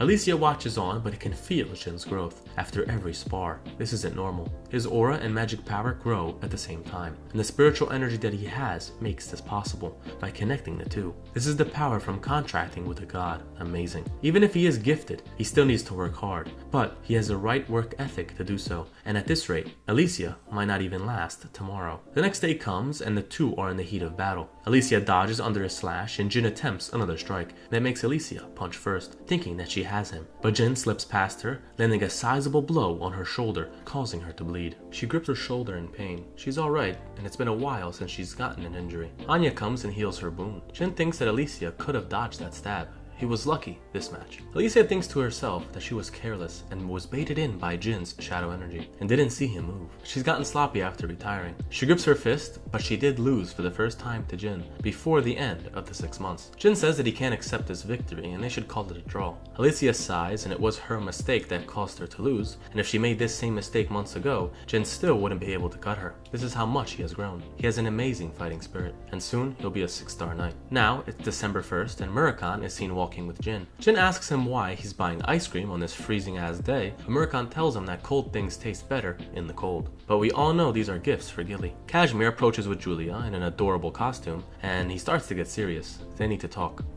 The topic is Vishukil Ibriano, the interim head of his family. That's a once-in-a-lifetime talent. Jin requested information about this man, and Kashmir asks if Jin knows a group named Kinslow, and he does. He's run into them before. Kashmir gets to the point, and he believes that Vishukil is involved, and he often visits Bubare's workshop. Explosion is art, and this man is known as an executive in Kinslow. Vishukel is always seen bringing this fat fuck some food, and now Jin understands why he defended Bubare at the Rune Candle banquet. Julia continues messing with Murakami until he gets mad and rips the icicle from her hands and yeets it at her dad. Jin gets Kashmir's attention back, asking if he has any info on Spider-Hand Zalu, but he and the 7 colors are coming up empty in their investigation. Someone erased all the information on him. Jin thinks that maybe he should have kept him alive, and thanks Kashmir for the update. But the man says that Kashmir returns the thanks and says that if he's truly thankful, please play with Julia. Jin has to decline since it's almost time for him to spar, and Kashmir might actually stop by. He's curious to see how much Jin has grown. Kashmir and Jin arrive, and Kashmir's appearance shocks Alicia. She asks why he is here, which concerns Kashmir. What, am I not allowed to be here? Alicia says that that isn't the case. She just didn't want him to see her lose. This news shocks her husband, but today is most likely Jin's last day of sparring. Alicia tells Jin to remember her as a good opponent. What are you talking about, Alicia? I will always remember you as a great teacher, and more importantly, as a great friend. Kashmir is still shocked at what's going on, and it's only been 3 months. How is he so confident? Alicia takes her stance, but Jin stands looking jacked as hell. He takes a breath and starts to summon something. A mana circle appears behind him, and a blue phoenix emerges, which takes Kashmir completely off guard. It seems Jin has finally mastered his phoenix heart. This summon is only available to 6-star mages, but no mage knows which phoenix they'll end up with. All of them desperately want a special one to choose them, but what Jin possesses is the rarest among all the phoenixes, the blue fire phoenix. Kashmir is in awe. Did you really make a contract with Tess? The mages who were able to summon the phoenix Tess were the best mages of their time. Jin equips his helmet and asks Alicia if she's ready to begin. She pumps aura into her fists, ready to go. She rushes in, but Tess shoots flames at her, stopping her assault. The flames are not only a powerful spell, but also carry a side effect that causes one's body to become heavier once it comes into contact. This pressure is a power that can push you down and quickly diminish one's stamina. Alicia needs to finish this quickly, but Jin also has the same idea. He can only maintain his companion for 3 minutes. He appears in front of Alicia, sending a slash, but she quickly dashes away. It wasn't fast enough as a strike grazed her shoulder. Before she can get up, Jin prepares another attack, flying through the air using wind magic. Jin has been fighting Alicia for a while and knows her fighting style. She likes to dominate her opponent, but now Jin is the one regaining the dominance. He coats his sword in spiritual energy and rushes in for a barrage of swings, leaving Alicia on the defensive. Each slash is getting closer, and Jin weaves in a fire spell. Alicia manages to dodge to the side, but is caught by Tess's fire as well. While this is firing at her, Jin lunges sword in hand, causing Alicia to think about her next move. Should she dodge or block Jin's attack? She begins to get angry, gathering all of her aura, and grabs Jin's sword out of the air. She is engulfed by the fire, but she stands there with her fist ready to strike. She's finally got him now. But as she unleashes this punch, Jin is not there. But there's no way. She has his weapon, and it has weight on it. But she looks at the handle to see the phoenix's flame on it. And Jin appears in her blind spot. Alicia knows it's over, as Jin prepares a wind spell on his hand, slashing Alicia on the back. And with this, Jin is the victor. But he quickly releases his mask, worried about his sparring partner. He tells Kashmir to get Anya, fast. Nighttime comes, and Murakami and Quicantel are also shocked that Jin is growing this fast. To take out a behemoth special op member in 3 months is unheard of. But more importantly, he can summon Tess. Murakami starts to freak out. Are you kidding? And Quicantel starts screaming. Jin is downstairs, hearing the commotion. Alicia recovers and tells Jin that she was so focused on ending him with that last strike, she wasn't prepared to be hit from behind. When did you plan that? Jin laughs and says he had that idea since their first match. The two laugh and Jin thanks Alicia for everything that she has done. Alicia says it was fun for her as well, and she is so proud of the young master. But interrupting this moment, Murakami bursts into the scene. He ignores Jin's greeting and tells him to summon Tess now. Jin does so, and Quicantel immediately bows to the Master of Flame. Murakami is a little less respectful, which makes Tess angry, and the Phoenix begins pecking Murakami. He apologizes, and Kashmir is watching on, with his usual feminine energy. But he feels a weird feeling. It's oddly soothing in here. Quicantel's head is still glued to the floor, as Murakami is getting pecked to death. He tells Jin to recall Tess, and the young master has no idea what the fuck is going on. He does so and asks Murakami what his deal was. Jin needs to know why the Great Shadow Dragon is sucking up to a blue bird. His summon is not the real form of Tess. He is only visible in the Fire Realm. Jin is curious, is this the place where phoenixes live? Not even the highest ranking gods know the name of this place. Jin asks if this sanctuary is out of reach of most gods and is told that it is. Even the god of flame, Shinu, cannot use the flames of this realm. In the past, there was a time where several gods left the Fire Realm, including dragons like Quicantel and Murakami himself. But some of them began to annoy Tess, and that day they realized his true power, as he burnt 5 gods and several dragons alive. Jin wonders how strong this phoenix even is, and how he can even bring out that power. Murakami tells him that it's impossible. He will never bring out Tess's full strength, especially from another world. There is always a penalty when transferring power. That's the reason why gods who come to this world can't do much. But even saying so, someone like Jin could be burnt alive by a fraction of Tess's power. How could you summon him like that? Are you crazy? Murakami calms down and thinks that if Tess chose Jin, then he wouldn't kill him just like that. He crosses his arms and tells Jin that Tess told him to tell Jin that he likes him very much, and congratulations. Jin thinks on the situation, and Tess is someone greater than he ever thought. And now he can stand up to Shinu and Keliark. He has the fire that the flame god is weak against. There's another thing that he can use against the Zipfels. Jin smiles in anticipation. And now it's January 2nd, as we see Siren standing over some monster corpses, because he is not able to do anything that isn't badass. He sees an update about his son, and he was chosen by Tess, but he seems not to care about phoenixes. Even though he allowed Jin to use magic, he is still a rune candle. Siren asks Khan about the Hiron family's grandson. Khan received some information about him recently, and it's about the Cosmos competition request to assassinate a pirate who's participating in it. And on the list of participants, Dante Hiron entered with an alias. The Cosmos competition is a fighting arena hosted by pirates, and 10 years ago, Mary was the runner-up, and it was her first real defeat. Khan is ordered to send Jin to this competition as well, and many people will be watching him, so he won't be able to use magic or shadow energy, and he'll have a hard time using his sword. And fighting against a genius who only trains the sword, Jin will learn something. At the end of the day, he is a rune candle, so he needs to prove himself with his blade. We shift back to Jin, and Kashmir hands him a letter, an application to the Cosmos competition. Jin wonders why he has to do this, but Kashmir says that he prepared it for him, and it'll be a good way to see how strong he is. And even Dante Hiron will be there.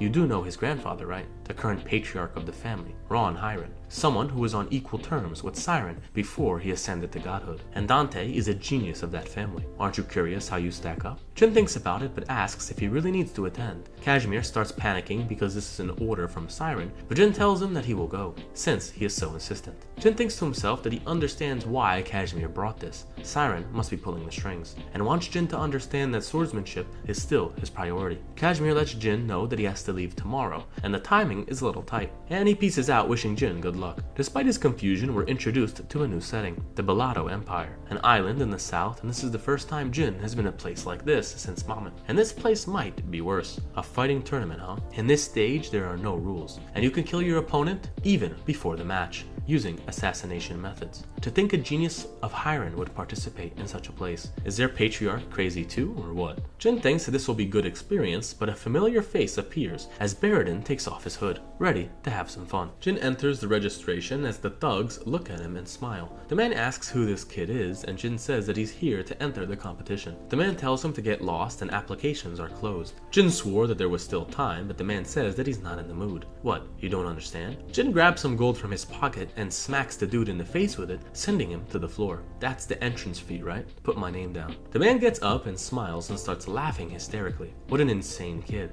I like it. And immediately writes Jin's name. And Jin is placed in group 13. And the thugs behind him will quote unquote kindly guide him. The man puts on a pirate hat and welcomes Jin, and he is the owner of this island and the pirate king, Cosmos. And damn, Jin just smacked the pirate king, what the fuck? A pirate escorts Jin, reading his order to put someone decent in to fight Jin. And if he can't find anyone, feed him to the sharks. The escort says that this year there are so many young contestants, and another bastard beat up the captain. It's a shame that you two aren't in the same group. But anyways, good luck, you're going to need it. They arrive at the area for group 13 as we see the contestants hanging around. The escort says see you later, if you survive. Jin asks about his room, but this isn't some hotel. As he looks over, he sees a bunch of delinquents all over the place, and 2 or 3 people for each cell. And it seems they want the contestants to thin each other out before the competition. And this is almost more like a survival game than a tournament. Jin enters the room and the man asks who he is. Don't you see that there's people in here? Jin puts down his sword and tells the group of 3 that he's gonna count 2, 3, and they need to leave by then. 1, 2, 3. The bozos don't listen and Jin forces them out with a huge explosion. They're sent into the wall and Jin picks up his sword. He looks towards everyone else, asking who wants to stay in his room. This act gets everyone excited and they jump on Jin, but he begins slicing them all to pieces with ease. Even if this is a lawless zone, it doesn't compare to Mama. Jin smiles. It seems he's going to have his hands full for some time.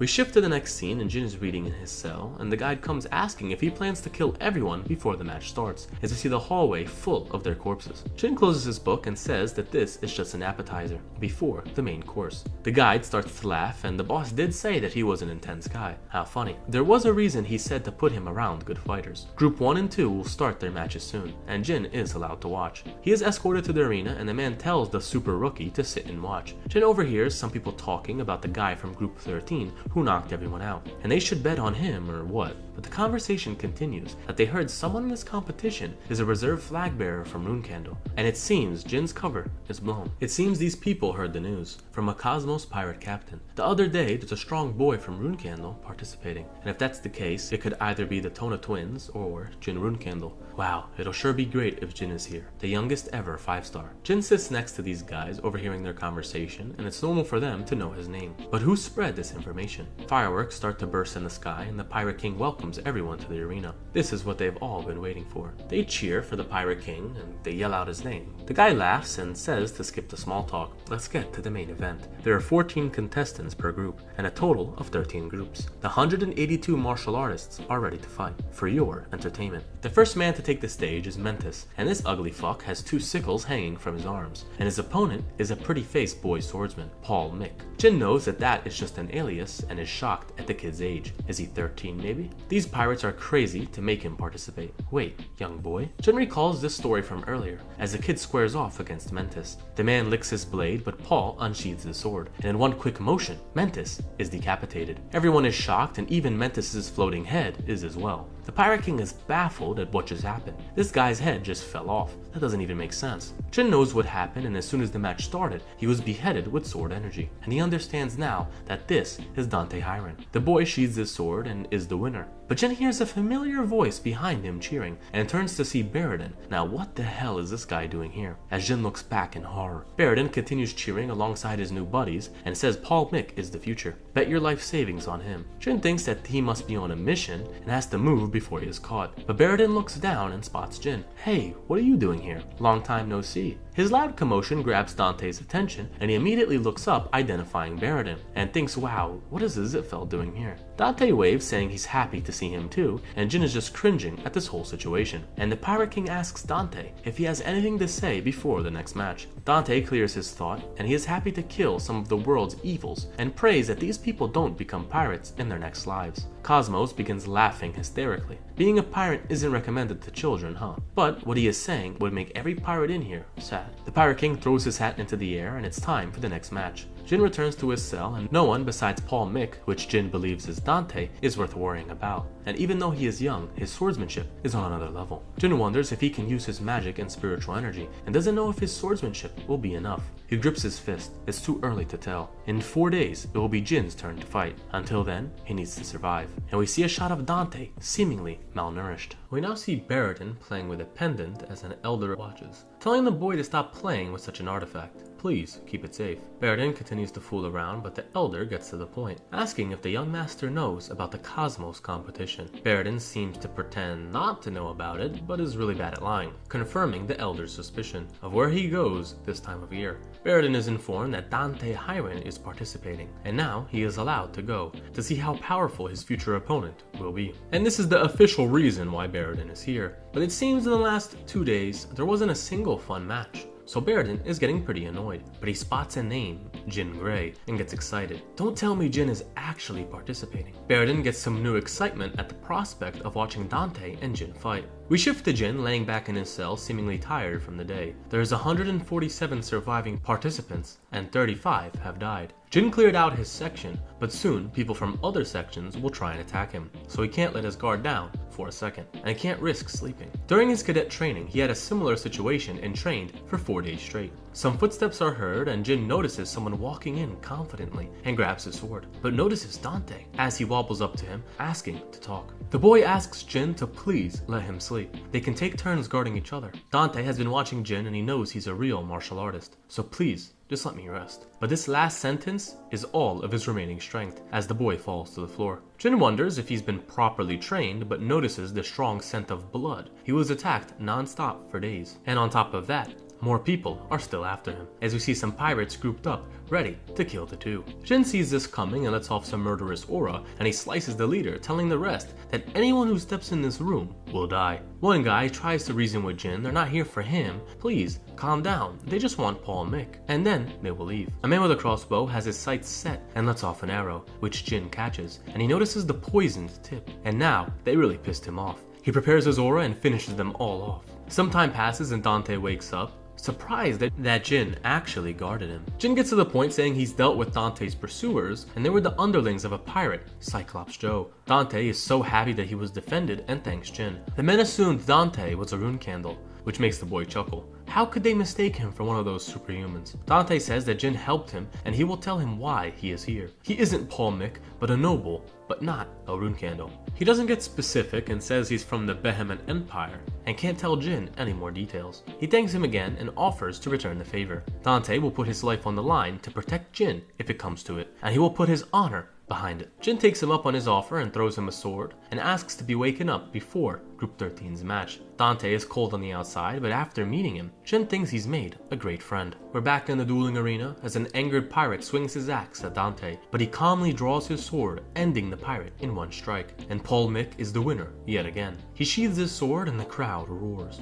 Jin is also dominating the competition and gathering a lot of attention. People think that Dante is the rune candle, and we see two new characters talking about the two OP young contestants. Another man approaches wondering when his boys are gonna man up and kill those brats. They're taking all the spotlight. The pirate escort from before comes telling the contestants to knock it off. They can't handle them. Jin's nickname is the God of Death, and you want to know how he got that name? And Dante is his ally. Do you guys really think you can take them both on at once? The only reason he's offering this advice is because these guys are popular contestants. It would be a shame if they died before their fights. The smartest among them has the best idea of this arc, telling his boys that they need to get the hell out of here. Looking at the scheduling, they aren't fighting the two rookies, and this man doesn't plan on dying here. The other men agree, but swear that the Pirate King must never know about this plan. We shift to Cosmos as the escort immediately snitches on those guys' plans, and the Pirate King slams his lean down, annoyed on what he just heard. And now, in his rage, he decides to change the competition. Since Jin and Paul will be the finalists anyways, the rest of the fighters will be their prey, as we see Dante pull his sword on one of the contestants from before. Cosmos also tells the man to increase the dividends so people will be forced to bet on Jin. Now they will finish this tournament fast. We shift to the arena and everyone is cheering for Jin. Baradin is watching on, interested in this fated match. He asks his boys who they think will win and they assume Paul will, saying that Baradin already bet on him.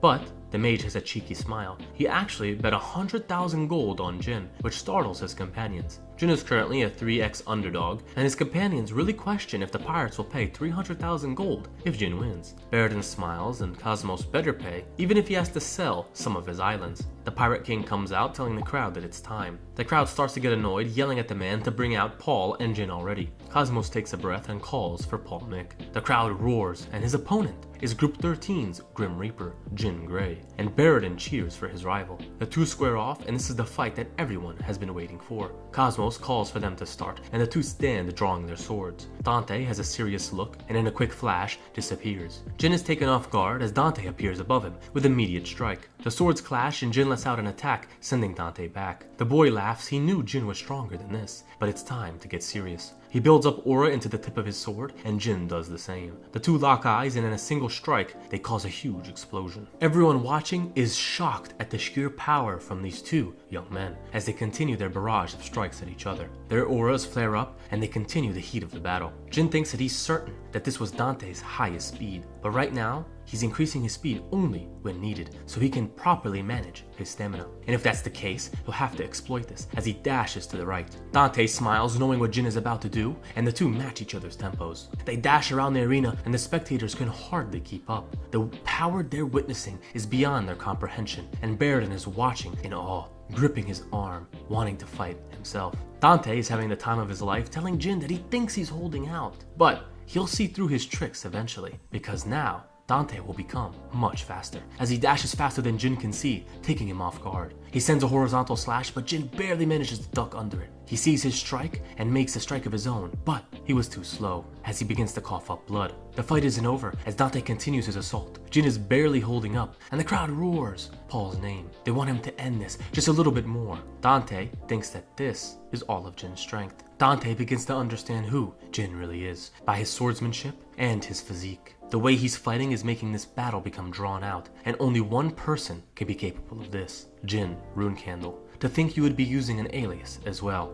But if this is all you have, you made a mistake. As Dante prepares to strike at Jin's side, his slash is about to reach his neck, but at the last second, Jin gives him a deadly stare. Dante sees this and immediately stops his attack and dashes backwards. Baradin is also caught off guard, wondering why Dante fell back. Dante prepares his stance, thinking what the hell just happened. Right when he thought he slashed Jin, he felt like he was about to die. What is going on? Jin punches his own shoulder. For a second, he almost released his spiritual energy, but that would have gave some things away. He takes off his jacket, and now it's his turn. He grips his sword with two hands, coating it with aura, and sends an overhead slash down on Dante. The force is immense, as the boy barely is able to hold his sword up. He knows this isn't a simple slash. This is the same strength of all the sword strikes they've had so far, and Dante bleeds trying to hold his weight. Dante struggles to figure out what he can do, as Jin prepares another heavy attack. But he thinks he might have to go all out, and apologizes, saying that he might kill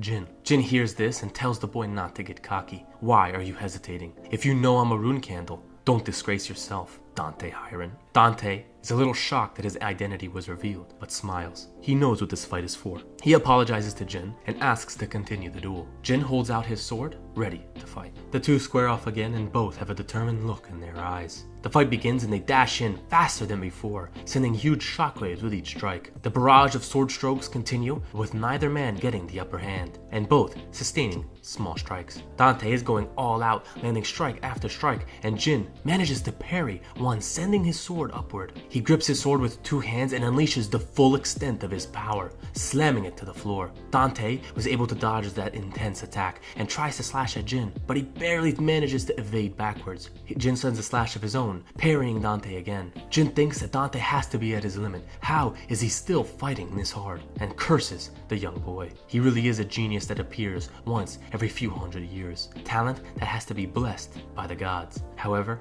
he was born with one weakness. this. He had a weak and fragile body, which proved to be a lacking vessel for his talent. And Jin can relate to him, since he swam through the same pit of fire because of a damn curse, and he knows Dante's pain. He knows his suffering that seems like only eternal darkness, and the despair he has glancing on his bony body, and how he whips himself to death every day to get as good as he is, and to get where he is now. Dante looks at Jin thinking that he was born with everything, a blessed body, talent, but what he feels from him now is desperation. Why are you this desperate? Is it rage? Is it because he's the youngest, not in line for succession? No, it's because the same reason that Dante has. These two do not see anything else. They just aim to be the strongest, and for that is why they endured to get where they are. And now, in the heat of the battle, Dante thinks that he can't even recall anymore how many times he's fallen into despair. How many times has he tried to give up? How many times has he gotten back up? The two, with aura blazing, continue to strike each other back and forth again. But now, none of this matters. Dante, unfortunately, starts to feel the effects of his weak body and coughs up blood.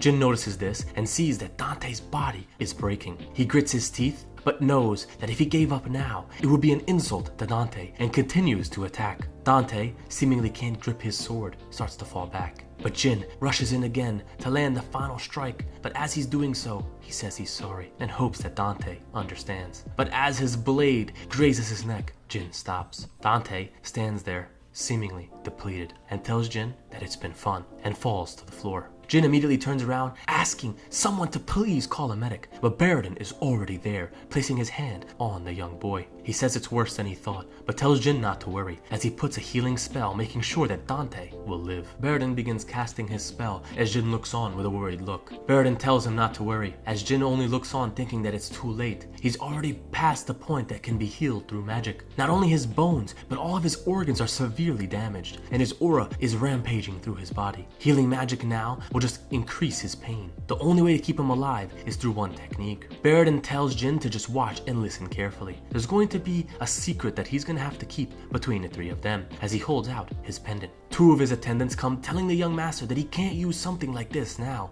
But Baradin tells them to shut up and come over here and cover them with their capes. The attendants do so, and the people see the Zipfel emblem, shocking them to see who is here. Cosmo sees the Zipfel emblem and begins to sweat profusely, asking himself why would someone like this be here? Did they come to kill Paul Mick, knowing that he's possibly a rune candle? If this is the case, then everyone will die for sure. Cosmos tells everyone in the attendance to cover their ears and eyes. Baradin just smiles, thinking that Cosmos sure is good at reading the room. Jin looks at the artifact that Baradin is holding and asks what it is. Baradin tells him that it was something that he was gifted long ago, the blood of Numerous. Do you happen to know about that, Jin? We get some info on Numerous. And right before the founding of the holy state of Enkela, the god of hope was known to have been destroyed by a certain event. Numerous, however, left 8 teardrops and 100 drops of blood before he was destroyed. The tears can revive the dead, and the blood could heal all injuries and remove all diseases in a single second. And at the time, it became a huge interest to everyone in the world. It was an object that no one dared to put a price on, and large factions like the Zipfel immediately went hunting, searching for all the drops. And now, the legacies of that god have only been passed down through generations as a simple folktale. Jin looks on, wondering if he's about to use one on Dante. Baradin tells him to shut up, and this is why he wants to keep it a secret. Jin thinks to himself, why is this man doing this? Don't the Zipfels and Hiran clan not have a good relationship? But it seems Baradin doesn't care about that. He has other motives, and thought that Jin would understand. Losing an equal is just as sad as losing a friend. As he puts the drop into Dante's mouth, a strange power illuminates the room as Dante is being healed. He is good as new and begins coughing up. Baradin is ecstatic and begins holding the boy as he asks what's going on. Thankfully, there's no side effects, as Jin watches on, completely shocked at what he's seeing. Dante asks what Baradin is doing here, but Baradin just stands up, asking the two what they think the price of a drop of the blood of Numerous is worth. It's pretty high. Dante is shocked that something like this was used. How will he ever repay this debt? Jin immediately realizes what will happen and knows that as a Zipfel, he might be able to extort something, but Baradin just raises his finger and says that Baradin only asks Jin for a round of drinks, and you're gonna stick around, right? This time, he won't take no for an answer. Jin just sighs, completely relieved at what's going on. He always thought that Baradin was an idiot, but turns out, he's pretty cool. Jin smacks his hand, saying that he'll think about it in the cold way that he always does. But nighttime comes and we go to a tavern with a lot of money in a chest, seemingly the winnings from the tournament that Jin received. The two begin talking and Jin can only think that he almost died here and doesn't even know if the reward is worth it. Jin has a large sack of gold as well as a treasure chest and wants to divide up the loot just to be fair. So he ends up giving Dante the huge sack of cash. But it's not like the Hiren clan needs money. But he accepts the gift, thanking Jin, saying that he'll treasure this gift. Baradin starts to fuss, saying that he wants something too from Jin. Jin opens the treasure box that he received and finds a map, and is actually surprised. This is a map that he only heard about through stories. Wondering why, Jin opens the box and sees a map, and Baradin thinks that Jin might give him this map, and actually gets a little excited. But Jin ends up giving the empty box, and tells him that that's his. Baradin is a little surprised, but takes that anyways. I mean, it's better than nothing. Jin quickly turns his attention to Dante and wants to ask him a question. Why didn't you use your secret technique? Dante just answers with the same question, asking Jin why he didn't use his as well. It seems the two are on the same level and know that both of them had something to hide. Jin takes another sip of his drink and knows that Dante's intuition is just as good as expected, but just says he doesn't know what he's talking about. Dante says it's unfair that he's lying about it, but he's always welcome to fight him again. But this time, they're not allowed to hide anything from each other. Baradin says he wants to fight with them too, and says in the future they'll all be the leader of their clans, and he's waiting for that day. And he hopes that they can stay friendly. Jin just laughs at him, saying the next patriarch of the Zipfel sure is soft, which makes Baradin blush and start complaining. Dante starts laughing as well, and it seems we get a new trio of friends. Strong ones at that. And Jin, for the first time, actually enjoys the company of his peers. But he knows in his heart that destiny will make these three point their swords at each other. Dante is shocked that someone could dare impersonate Baradin. No way. Baradin himself sighs. This incident is causing a lot of trouble for the Zipfels, and with what happened with Andre, it seems that everything is going wrong. Baradin starts to stutter, saying that the rune candles might be responsible, but it's not like I'm accusing you, Jin. Jin ignores this and asks Baradin what he plans to do with the imposter. Baradin will start by interrogating the high-ranking magicians, and Jin likes that idea, but if the Zipfels try to chase the imposter, it might only make things worse. Baradin can see Jin's point, and he will talk with the elders about it. Jin gets up and says it's time for them to go. The longer he sticks around, the more he might get attached to his new friends. And unlike these freeloaders, he has some things to do. Baradin wonders if this is something to do with being a flag bearer, and Jin just answers vaguely, "See you around, friend. See you around." Baradin calls Jin his friend, which makes the boy smile. But he replies telling Baradin that he's not allowed to call him that so easily. We shift to Siren reading Kashmir's report, and it's been shortened a lot, actually angering Siren even more, thinking that he's being scammed. But he's informed that Jin has defeated Dante Hiren and achieved 6-star swordsmanship. Siren is excited his son isn't playing around. Siren's killing intent flares and orders to send word to Kashmir. He wants to have a drink with him. We need to talk face to face. Poor guy, man. This guy just gets no breaks. We shift to Kashmir, feeling death creeping in on him as he's talking to Jin. Maybe he has a cold or something. The two shift back to the conversation, and Jin pulls out the map that he won in the pirate arena and wonders if it has any meaning. Kashmir comes up empty, but as Julia approaches, she becomes super interested in the map. Does this lead to treasure? I want to go. Her eyes light up with the power of Oz Mills, and she points to somewhere on the map. This place has something important. They are protecting something. Very, very important. But as she says this, she starts to cry and bawls out, making her dad rush to her side. Murakhan bursts into the room and tells the two that Asmil's power is getting out of control. They need the dragon now. Kashmir brings the guardian of Asmil's and he quickly calms Julia down. Alicia comes into the room worried for her daughter, but she was quickly put to sleep. Murakhan asks what the kids saw, and Latri informs the group that it was the past. This power can occur in certain cases, usually in areas with deeply rooted desires and resentment. Latri starts explaining while using his powers that this was once an ancient land. The natives believed in their god and lived peaceful lives until the magicians came and started making unreasonable demands. They even killed a native child, and with nothing to lose, they started massacring the population, looking for something, a divine object. This story resonates with Jin, and he asks Latri to draw the divine object, and it's just as he suspected, the silver mirror. The mirror artifact, the fountain of mana. This is what the Zipfel clan committed atrocities in order to find, and they even exploited the natives that are occupying this land. He saw it with his own eyes when he was on the mission, the area he was in, the Kalin Ruins. But this is a map showing the location of the mirror. We shift to a new character drinking some wine, saying how this place is starting to grow on him. No one is bothering him, as we see him standing atop a deserted jungle environment, with corpses littered around the floor. But he thinks that all these dead bodies just makes his booze taste better. we are introduced into yet another new character that is blindfolded, saying that now it is time, and that she should greet her guests. Jin never would have thought that a map from a stupid pirate competition would be the key to finding the Fountain of Mana. Jin looks on and Murakon sees his distressed face. Jin can't let Murakon become aware of what he really knows. Jin calls for Kashmir and apologizes to his daughter for putting her in this position. Kashmir was aware of the risks and thanks Jin for his kindness. Latri says that he'll always be by Julia's side, and Kashmir tells the group that now they know this is no ordinary map. They need to start preparations. Jin will leave it to them, but he knows the difficulty of the task that he's asking, and wonders if they'll even be able to find the mirror before Zipfel. We shift to 2 weeks later and we see a drunk man walking the streets. And this is how I am for real. Everything is spinning. He slips on himself and falls down, and Jin approaches. Life seems hard, huh? Let's have a chat. Is booze really that important? As Drink brings out another bottle. Jin helps the man up and he is so happy that he's being helped. And he even calls Jin an angel. Jin says that he's far from it, but doesn't mind giving a helping hand once in a while. Jin tells this man that his skin color sure is unique, and the drunk man says that everyone from his tribe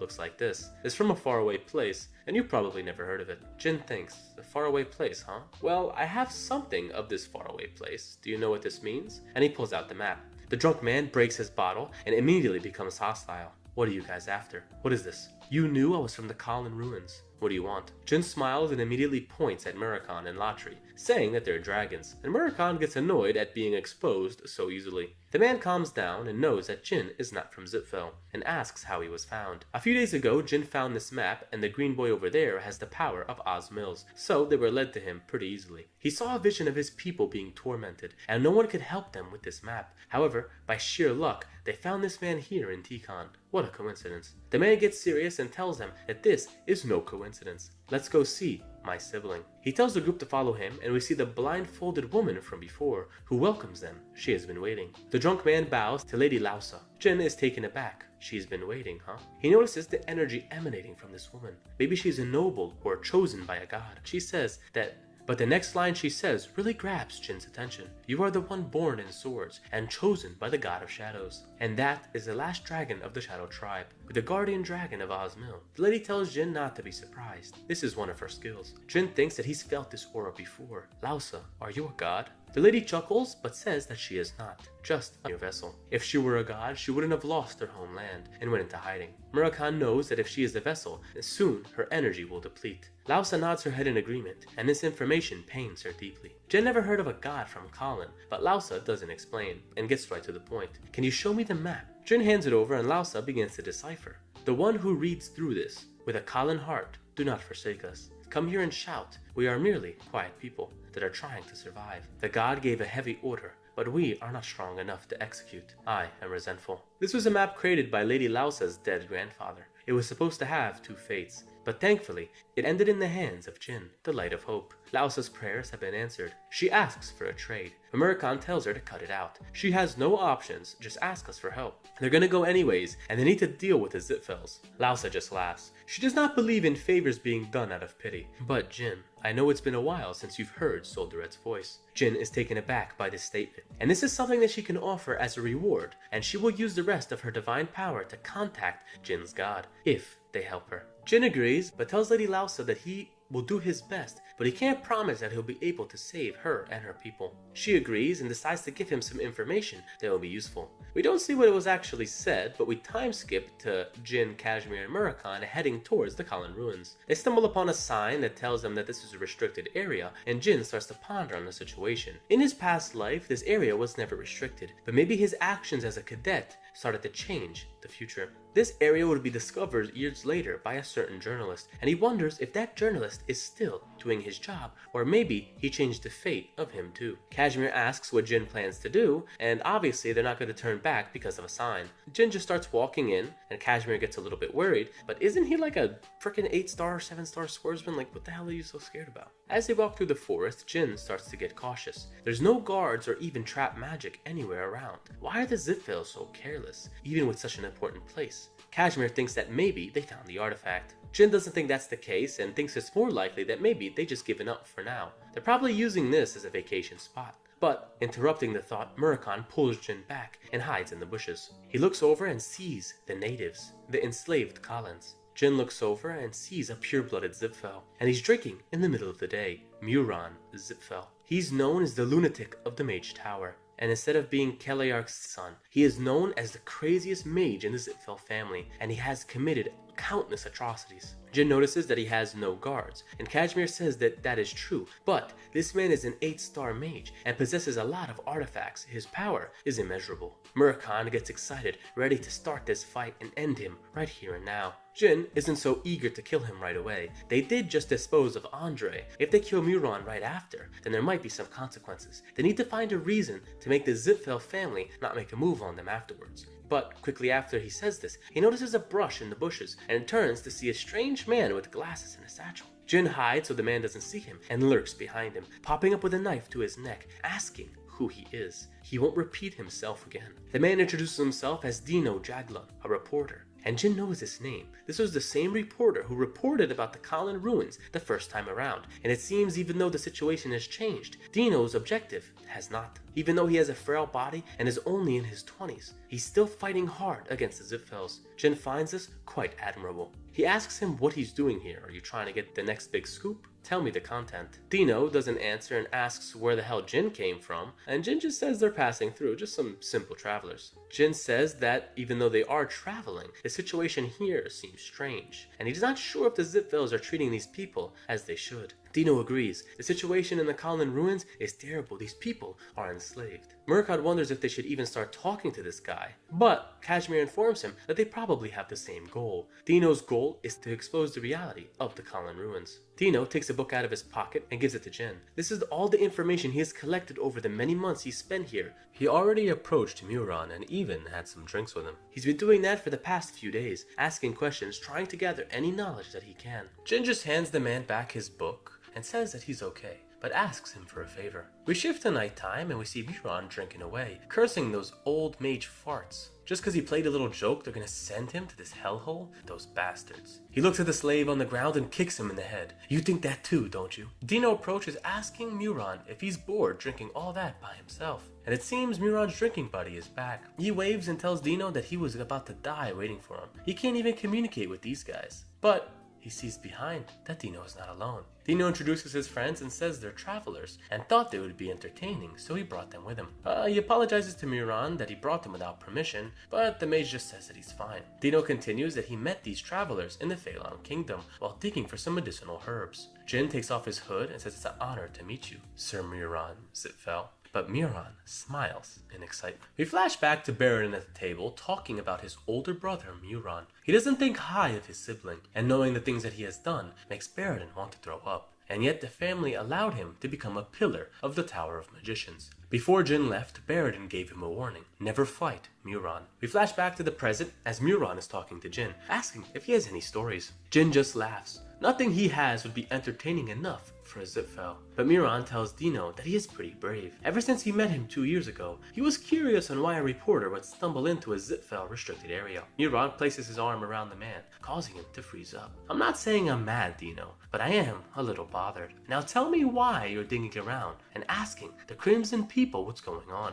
Hearing this shocks Jin. You see, Dino, whenever I turn my back, you always start poking your little nose into my business, and it really bothers me. I even had to pick out the ones that you talk to. Pick out? What do you mean? Muron starts to laugh. Everyone who gave Dino information is long gone. How didn't you notice? Muron starts breaking out and laughing. These vermin, they don't understand a thing. They have faith in their useless god. I don't understand it, but now I get it. The ones behind you are from the Garden of Swords. This is why you're so confident. Muron's expression sends chills into Dino, but Murakhan pulls him back before he was killed. Muron set off a fire barrier. Jin wasn't able to detect the mana behind that spell, and even if he hid the spell, Jin should have been able to sense something. Interrupting his thoughts, Murakhan yells out to him. A mage can hide his mana, but it's impossible to completely erase it. He must be hiding something. Muron smirks. You're a Jin Rune Candle, huh? It seems the prophet I let slip away contracted you. No matter. Jin holds his sword steady, and he's gonna put Muron in his place. But the Zitfell starts questioning why Jin is doing this. You're only a provisional flag bearer. Jin tells the man to shut up, and the fight begins. As Muron prepares several blue orbs around his fire barrier. He fires them at light speed, but Jin dodges. Murakhan gets Dino out of the way, but Muron is a sick bastard. He's firing off his spell in every direction, killing even the slaves who are unlucky enough to be in the way. Murakami uses his own magic to place a huge wall for Dino and the others to hide behind. Dino looks over to the slaves, seeing them struggle to speak, and he sees the scars around their necks, and he yells at the top of his lungs, cursing Muran, "You fucking psycho. Why would you do such a thing? I'm gonna kill you." Muran is loving the expression from Dino, thanking him for his performance. He loves the face that he is making right now. "Oh my clueless Dino, all you do is sneak around and lick my boots. Don't tell me you actually care for these slaves. It's your fault that they ended up in this situation." But as Muran is continuing to talk, Jin's fist comes flying in, sending him back into the wall. "That's enough. You can stop now. You're gonna die soon anyways." As you see Jin's face turn dark out of the sheer disgust for this man. Kashmir is shocked at the power that Jin unleashed, and Muran is now worried. This is absurd. This isn't magical power or aura. This must be spiritual energy. This means Jin Rune Candle is breaking the oath. Solderet stands with the rune candles once more. Jin calls for his boys to watch out as a barrage of icicles are fired. Muran is hiding his mana well, taking our heroes off guard, as he points at them, calling them insects. You can't save these people. But in a flash, Murakami throws Jin right at Muran. The mage tries to impale Jin with his spell, even using his staff to cast another wind-type spell, and it looks like it connected. But as Muran is laughing, Jin appears behind him with his mask equipped. Despair sets in for Muran as he yells for Jin not to come any closer. He separates the two with an ice barrier. Jin slashes through it, and Muran starts to give up. But his wicked smile starts again. Well, that was dangerous. A trap spell activates under Muran, and hundreds of red chains emerge. Muran is confident that he has Jin now. Jin cuts the chains down, and Muran's excitement is only beginning. He thanks Jin. All the time he spent cultivating this shithole will finally come to light. As you see tens of trap spells activate all around. Jin takes off his helmet. He's not going to be able to do this alone. As Murakami and Kashmir rush to save the slaves, Muran tells the hero that their plan is futile. His magic spans as far as the eye can see. They are everywhere. Now Jin, let's have some fun. Man, this guy is sick and I'm loving it. Muran starts sending high-level magic in every attribute. Jin manages to defend, but almost steps into a trap, sending a red beam into the air.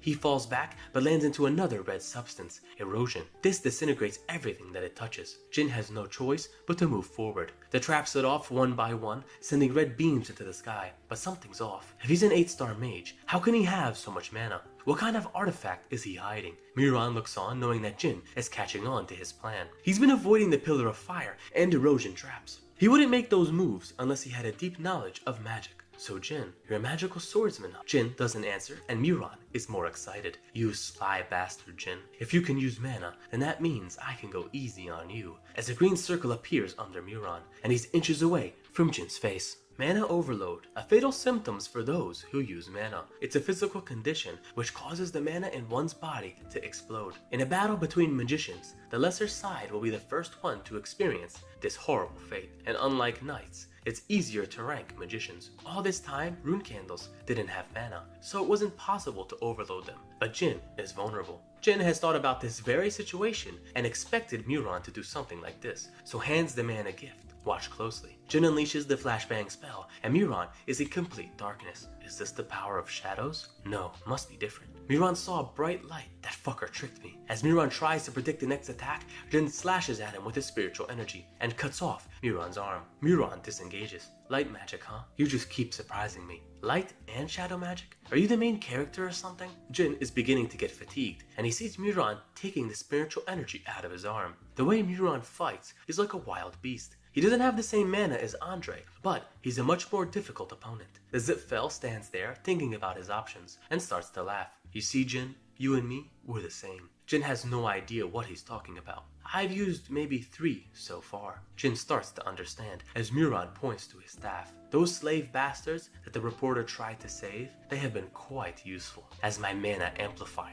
Jin tightens his grip and begins to get angry as Muran replenishes his mana. Now, Jin, you wanted to kill me, right? Then you need to get through all of these slaves first. We are the same. We will both do anything in order to achieve our goals. Come at me, Jin, and kill the people you want to protect. But out of nowhere, a crimson girl comes out of the woods, telling Jin that the man is lying. He isn't using their mana. He tortured them to find out how to use the divine relic. Jin is shocked. Does he really have the mirror? Muran is baffled, yelling out for this mongrel to stop. All of the people who collapsed here, her people, they're all dead. Miran yells at the girl, telling her to shut the fuck up. But she continues, "This murderer used her people as test subjects. He's trying to manipulate you. Please, kill him." Miran clenches his teeth. It seems this rat doesn't know her place. He fires up a spell ready to kill her and sets her ablaze. This bitch wanted to ruin my show, and this was the finale where I showed off all of these corpses. Dino calls out for Jin, telling him that they have to save that girl. She is the prophet's proxy. Please, save her. Jin understands as he sees the girl enveloped in the flames. This is a signature Zitfel spell, Gaze of the Azure Flame. We flash back to Jin finding out about this spell in his first life from his old master. This flame can be cast by a simple glance, and the flames will never go out. Jin asks how you can combat this spell, and his master tells him that you can burn it with a flame that is hotter.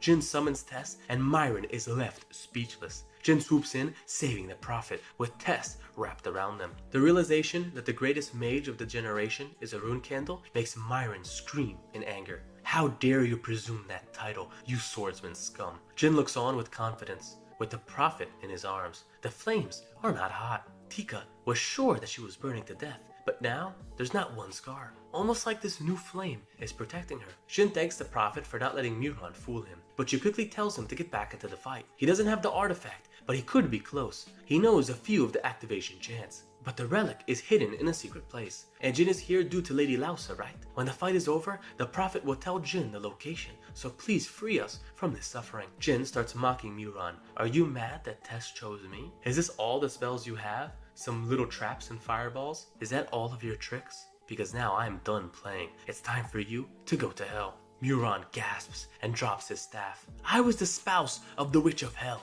I'm the one who shared a glass with the kings of the Black Sea. Hell, you say? I will show you real hell." Miran's power turns dark as swirls begin to form. He puts his hand out, but Tess's flames begin to surge onto him. Miran is getting pushed back by the pressure, and Jin is shocked that Tess is putting so much power into this attack, almost like she is angry. Murakhan jumps back, saying that he saved all the natives, and the magic being used right now is the Demon King Orgal's possession magic. They need to stop Miran now, while Tess is delaying the activation. Gather all the spiritual energy into your blade and cut him down. Murakhan himself throws a ball of shadow energy that leaves a trail, telling Jin to run on top of it. Jin starts to gather all of the enormous power, but feels the effects of mana overload and starts coughing up blood. The mana that Tess is exuding is starting to be too much, and Miran picks up on this. And now he will be the ones whose life will end under Hilram's dagger, the one worshipped by death. Jin grits his teeth and strengthens his grip. Miran's grin turns to shock as Jin raises his sword. Even if he has to swing 10,000 times, his first swing will be the same as his last. He will pour every ounce of his will into his sword and cut. Jin brings down the full force of his power, slicing the dimensional rift, and Miran leaving a huge slash of spiritual energy. Jin lands back, and the dimensional gate has been shattered, and Miran is stuck in disbelief, and soon after, he's burned alive by Tess. Jin walks up to his charred corpse. This time, when he used spiritual energy release, it was different. Maybe he had a glimpse of the mind's blade. Miran's staff begins to light up, but his body falls and crumbles into ash. Jin, feeling relieved that the battle is over, collapses himself, feeling the after effects of mana overload. The staves used by the Pillars of Magicians have some unique features. A small rune inscription at the bottom of the staff, if swung at the right angle, will activate an emergency signal. Back to the Tower of Magicians. Jin wakes up, and he said this while he was in his sleep, and he knows that they have little time. Murakhan shoves medicine down Jin's throat, and Jin immediately begins to hate the taste, but throws up some black goo. Murakhan explains that Jin almost died from mana overload, and what he was fed is the horn of a special creature that is a special medicine for this very situation. Jin starts to feel his mana calm down, but his mana and spiritual energy are still fused. Kashmir tells Jin that he did a lot, and he's thankful that he's okay. Jin wonders if Kashmir was the one who prepared this medicine, but actually it was brought by Dino and Tika. Miran talked about this very ingredient one day when Dino was his drinking buddy, and Tika, the prophet, actually found it. She formally introduces herself to Jin and bows, saying that she'll never forget this day. Jin has brought them salvation. She reveals the true nature of his mission, to restore the divine relic. Jin is taken aback, so it's not operational. Murakhan interrupts, and he's been around for thousands of years and hasn't heard of this relic even once. Miran was using way too much mana, so that relic must have been amplifying his power. Who is this god that created the relic? Tika says the name, Kulam. Murakhan has never heard of this god, but Kashmir has a good idea, telling the group that they should take the relic to Tikan and at least get out of the crime scene. Tika says that there is a small problem. They need to restore the relic before they leave, and they have to unseal the land with the energy of the sun. Murakami is baffled. It's the middle of the night. Tika says that they must wait here, making Murakami question why this has to be so complicated. They're going to get captured at this rate. Jin thinks on the situation. The sun, the Zitfels. How is this all connected? Something's missing. Something important. Muran has been handled, but Jin picked up on his staff. They don't have much time. The Zitfels will arrive soon. We shift to Midor Elner, the vice pillar of the 7th tower, looking pretty badass. Kashmir is worried, but Murakami doesn't understand what the issue is. It's reiterated that these magicians have staves where they can summon assistance in case of emergency. Murakami is shocked that Jin even knows this, but Jin just lies, saying that he heard it from Luna one day. Those words originally came out of his sleep, and Kashmir sweats nervously. They can't handle an assault by a group of 8-star mages, especially with all of the citizens here. Kashmir tells Jin that they have a maximum time of 2 hours before the mages will arrive. Jin thinks for a moment and asks Kashmir for a favor. We don't see what this is, but we see Kashmir's reaction. If the slightest thing goes wrong, everyone here will die. And if the people he's asking for help refuse, they're all gonna be screwed. Jin tells the man to calm down. Their help won't be refused, and they're running out of time. Are you gonna help me or not? Kashmir agrees and tells Jin that if the plan fails, he alone must live. We shift to Murakami helping Tika secure a spot for the ritual, but Jin starts coughing up blood. Murakami leans on his shoulder, telling him that he pushed himself way too far today. Murakami makes a joke about Muran. So that crazy bastard dies in battle and then tattletales to his friends? Where's his honor? Jin says that technically he did the same thing with Luna when fighting Andre, so I guess they can call it even. Murakami asks if the help Jin is expecting will be late, but Jin is confident that they will arrive sorta on time. We shift to the mage reinforcements flying in on dragons. They're arriving to the ruins. One of the mages uses magic to get a better view. The natives are doing a ritual next to some unknown targets. As for Muran, he's nowhere to be found. The second in command tells the vice pillar to stay calm. They don't know if Muran is dead yet, but the vice captain wants to kill everyone who's even responsible. Murakami spots 6 incoming dragons and 30 magicians. If need, he can transform and hold them at bay. Jin equips his mask. Murakami thinks to himself that if this was 1,000 years ago, he would end this in a second, and curses Tamar for how weak he has become. The dragons land, and Murakami informs Jin that these are crimson dragons, a subspecies that is under Khadun's command. The vice captain shouts his name, Midor, and asks where Muran is. Jin replies that he doesn't know, and thinks that he doesn't remember this guy from his past life. Midor starts to speak shakily. He doesn't know why they are targeting Muran, but answer this. Is he alive? He starts to yell for them to answer this question, to someone that is of the same flesh and blood. They must know the bond of family. If they answer this honestly, Midor will not harm their families. Jin just laughs. You're pretty funny, Midor. You monsters desecrated a whole country and dare to speak about family? You better cut the bullshit. Midor is enraged, calling all of our heroes insects. They aren't worthy to be the same species as the Zitfel clan. But he stops, and behind Jin, he spots Muran's charred body. The man becomes further enraged at these people for disrespecting the corpse of a pillar. He orders his troops to attack and to capture them alive. Midor will make them beg for death and honor his fallen brother.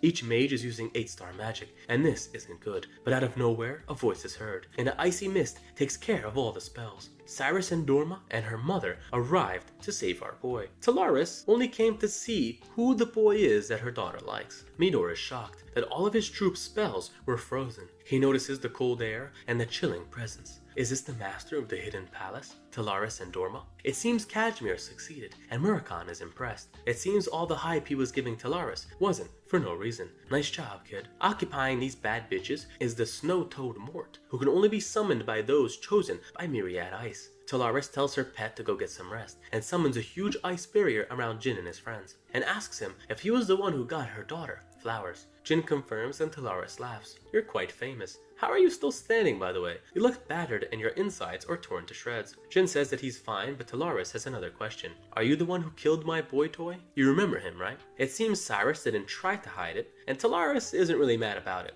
But if Jin has any other fine men, like Murakami over there, send them her way. This makes the Shadow Dragon grin, and they might go out for dinner sometime. She turns around and tells Cyrus to take care of her boyfriend, and she's gonna handle these Zitfels. Cyrus tries to argue that Jin isn't her boyfriend, but is just getting laughed at. Before Talaris leaves, she tells Jin to thank Cyrus. If it wasn't for her, she wouldn't be here. Jin hears this and collapses as the fatigue gets to him. Cyrus catches him. She thought the next time they would meet, they would fight. But it seems Jin had a lot on his plate. She asks about the man who delivered the flowers. Kashmir, right? He was ready to give his life, waking up Talaris from her sleep. But it seems Jin has a good friend. Jin just laughs. He's not worthy of Kashmir's help, and also not worthy for Cyrus's. Jin starts coughing up more of that black ooze, alerting Cyrus to his fight. She pulls out medicine and gives it to Jin, wondering how he got to this state, and is worried about his health. Talaris wonders if Midor is a pureblood, because his hair isn't white. Midor is shocked at her arrival, but is thankful that he told the patriarch before he left, so support should be on the way. He just has to hold out. He screams out to Talaris, introducing himself, and asks why she is interfering with their business. The woman turns it around, asking why Midor is interfering with her business, and if they turn around and leave now, she'll turn a blind eye.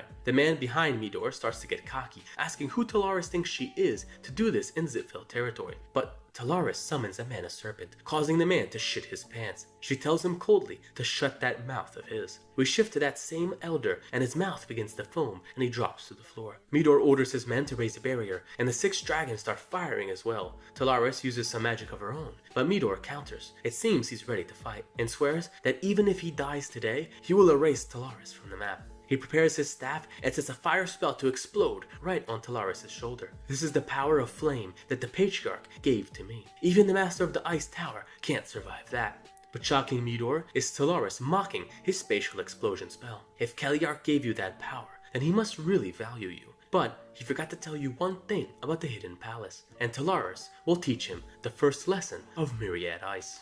Talaris sends an icy wind towards the Zitfell mages, and Midor is taken aback, but is horrified to see when he turns around that all of his comrades are encased in ice. Looks back at Talaris in despair. She asks him what has him so shocked. Was it the barrier that you put up that disappeared in an instant? Or is it because that you're now missing an arm? Midor looks down at his now separated limb, but feels no pain. He can't feel a thing. Talaris brings her blade close to the mage's neck, and this is her problem with magicians. They take their eyes off the enemy, even when they're right in front of them. Midor falls to the ground, hopeless at the power difference. He couldn't even stall for any time, and even if support arrives, they would be killed by this monster. But in a flash, Midor and his troops are teleported out. Masked mages tell Midor that now the Midnight Sun will handle this situation. Cyrus thinks that everything is over, but a warship hangs overhead. The Kozak Fell warship is now descending on our heroes. Jin knows that now the Zitfells are taking this serious. The ship isn't the problem, but the people on board are. An elite squad of mages handpicked by the Patriarch. Jin can afford to sit around, but Talaris interrupts, telling him that they need to retreat. This will be the last favor she will extend to Jin, but Jin tells her that they can't leave yet, until the ritual is over. But Talaris isn't pleased with this news. She isn't asking Jin, but telling him.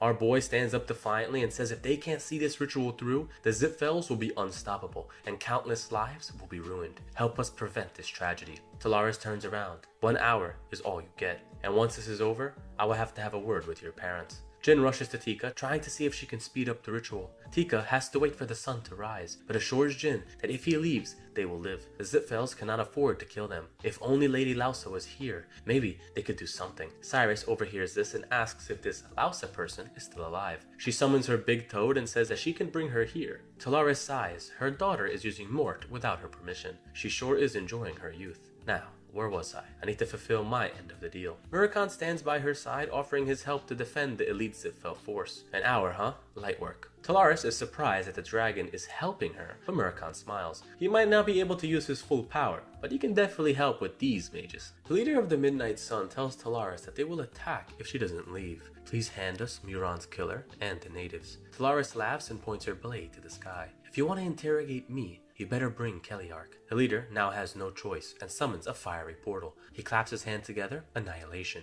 The portal unleashes several beams of lava towards Talaris and Murakhan, which they deal with easily. A second mage holds up his hands and has some energy building in his gauntlets. He summons a defensive barrier, and the leader looks at Murakhan. He doesn't know who he is, but he knows that he shouldn't underestimate him. They are alerting the main house, and will use the warship's weapon. Jin arrives at Lausa's residence, banging on the door. There's no time. You need to come with me. I'll explain on the way. Lausa was already prepared because, if you're blindfolded, you can just tell the future. Back to the fight, the warship is firing down on the landscape as Talaris manages to hold on, sending spells of her own back. Murakami is punching his way through the spells, but Talaris puts some icy gauntlets on Murakami. Here's a present. Put it to good use. Murakami can't feel his hands but gets excited. He picks up a large boulder and throws it at the ship. Talaris thinks that the Zipfels are not using their full strength, and this place must have real importance to them. They can't just level it lightly. Both sides can't afford casualties. The leader of the Midnight Sun is thinking the same thing. If he can get permission, he's gonna use the weapon without hesitation. The leader notices that the natives are undergoing a ritual, and 2 of his enemies retreated. But just then, the main house gave a response. Annihilate them. The ship starts to charge energy, and Murakami wonders what's going on. But Talaris looks up shocked. No way they are actually going to use that. The ship charges up energy into a condensed ball, and the leader says he'll count to 3. If they do not comply, this area will be obliterated. As he starts to count down, Cyrus teleports in, but as Cyrus and Jin arrive, the ship is fired and the beam hits our heroes. The beam is fired on our heroes, but Talaris sends a huge slash of her own magic to meet it. The blast's energy begins to break and fragment off, hitting the area in sporadic fashion.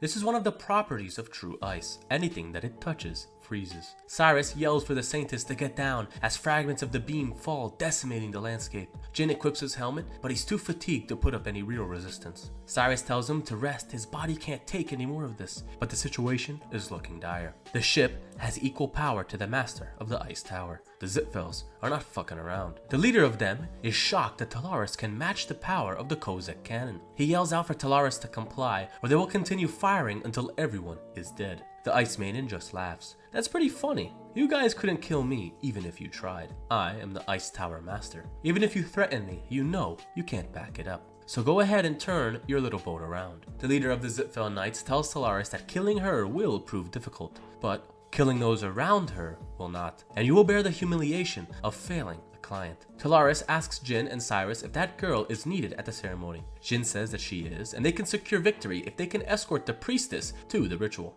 Talaris grits her teeth and tells the 2 to get that girl to the altar now. She's gonna block the Zipfel attacks. The knights load the cannon again, ready to erase Colin from the earth. Jin understands his assignment and wraps his hand around his blade, telling Cyrus to protect the priestess. He will clear the way. Cyrus starts to protest that Jin will die if he pushes himself too much. But Jin knows the consequences if they don't win here. He will sacrifice himself to save everyone. Lausa is shocked by hearing these words and recalls a time when she was younger and was sent out while her people were being massacred, and she was the only survivor. Her task was to find the savior of the clan, and many of her people died protecting her, and all she could ever do was run away and leave them behind. And it all looked hopeless, especially when she was on Tikan, slowly losing her power, praying to a god that never answered. But this was all her decision. She snaps back to reality, and Jin tells her that she has to make it to the altar, even if they die protecting her. Lausa gathers herself and is ready to go. The cannon is fired again, and Talaris intercepts with her magic. Jin has no time to think. He needs to swing his sword and block the incoming fragments. Every swing of his sword will be the same as his first. Jin continues to block the fragments, yelling for the girls to run.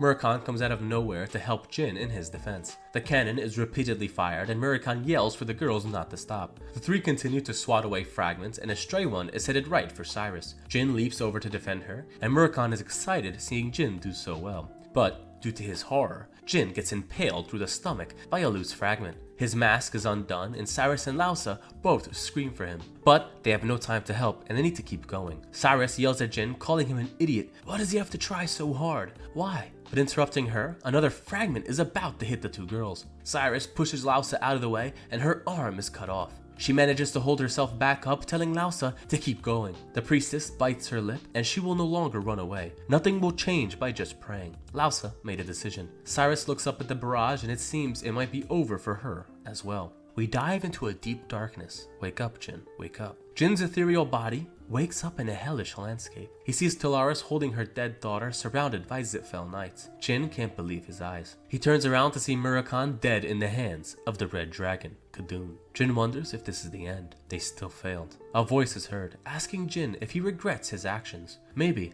things should have ended with Muran's death. Or maybe the right move was to evacuate all the natives. Or maybe you should have never helped from the start. Are these the regrets you are feeling, Jin? Jin tightens his grip, and he doesn't regret anything. The only thing he's angry about is that he is still too weak, and even after dying once, some things never change. And because of this weakness, not only he died, but everyone around him suffered the same fate. The voice chuckles and tells Jin not to forget this feeling, and with a snap, Jin is brought next to the deity, Clam, the one who was sealed inside of the mirror artifact, with Solderet's help. I was waiting for you, Jin, the boy chosen by Solderet. Jin is confused. What the hell are you talking about? Clam just continues. Contractor of 1,000 years. There is little time. You experience today the path you need to forge from now on, and the pain of those you couldn't protect.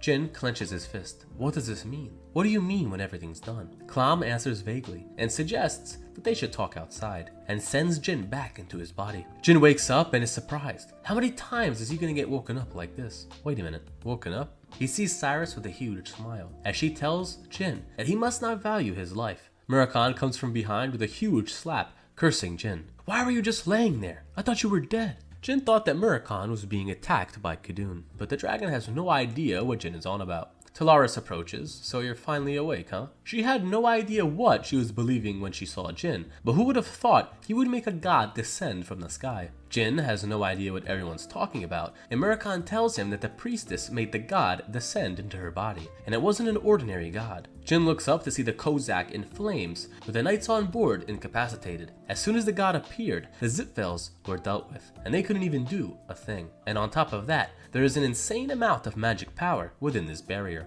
Jin doesn't remember anything and approaches Lausa, calling her a god. Jin knows that Lausa's body is being used as a vessel, and this must be the host for Clam. Thanks to this child, she was finally able to descend. Jin Rune Candle. Think of the pain you felt of death today as a small lesson to what you want to achieve. Jin wonders if everything he saw was an illusion, and Murakami just wants this god to get to the point. Why did you plan this? And what do you want from Jin? Clam summons a blue object from her hand. I was waiting for the owner of this. Jin's eyes light up. The mirror artifact. I am the creature and source of magic power. However, I could not handle that power. It almost destroyed half the world. Solderet helped seal me and my power within this mirror. Talaris and Murakami are shocked, but Clam tells them to watch on, as the mirror starts to be enveloped in shadow energy. This is Solderet's seal, a seal made out of shadow energy. Murakami notices that it's become very weak. Clam tells him that inside the mirror is her very essence and infinite magic power, and if it releases into the world, it will erase everything. In order to stop that, Clam asks Solderet to seal her, and the children of Colin protected this mirror for generations.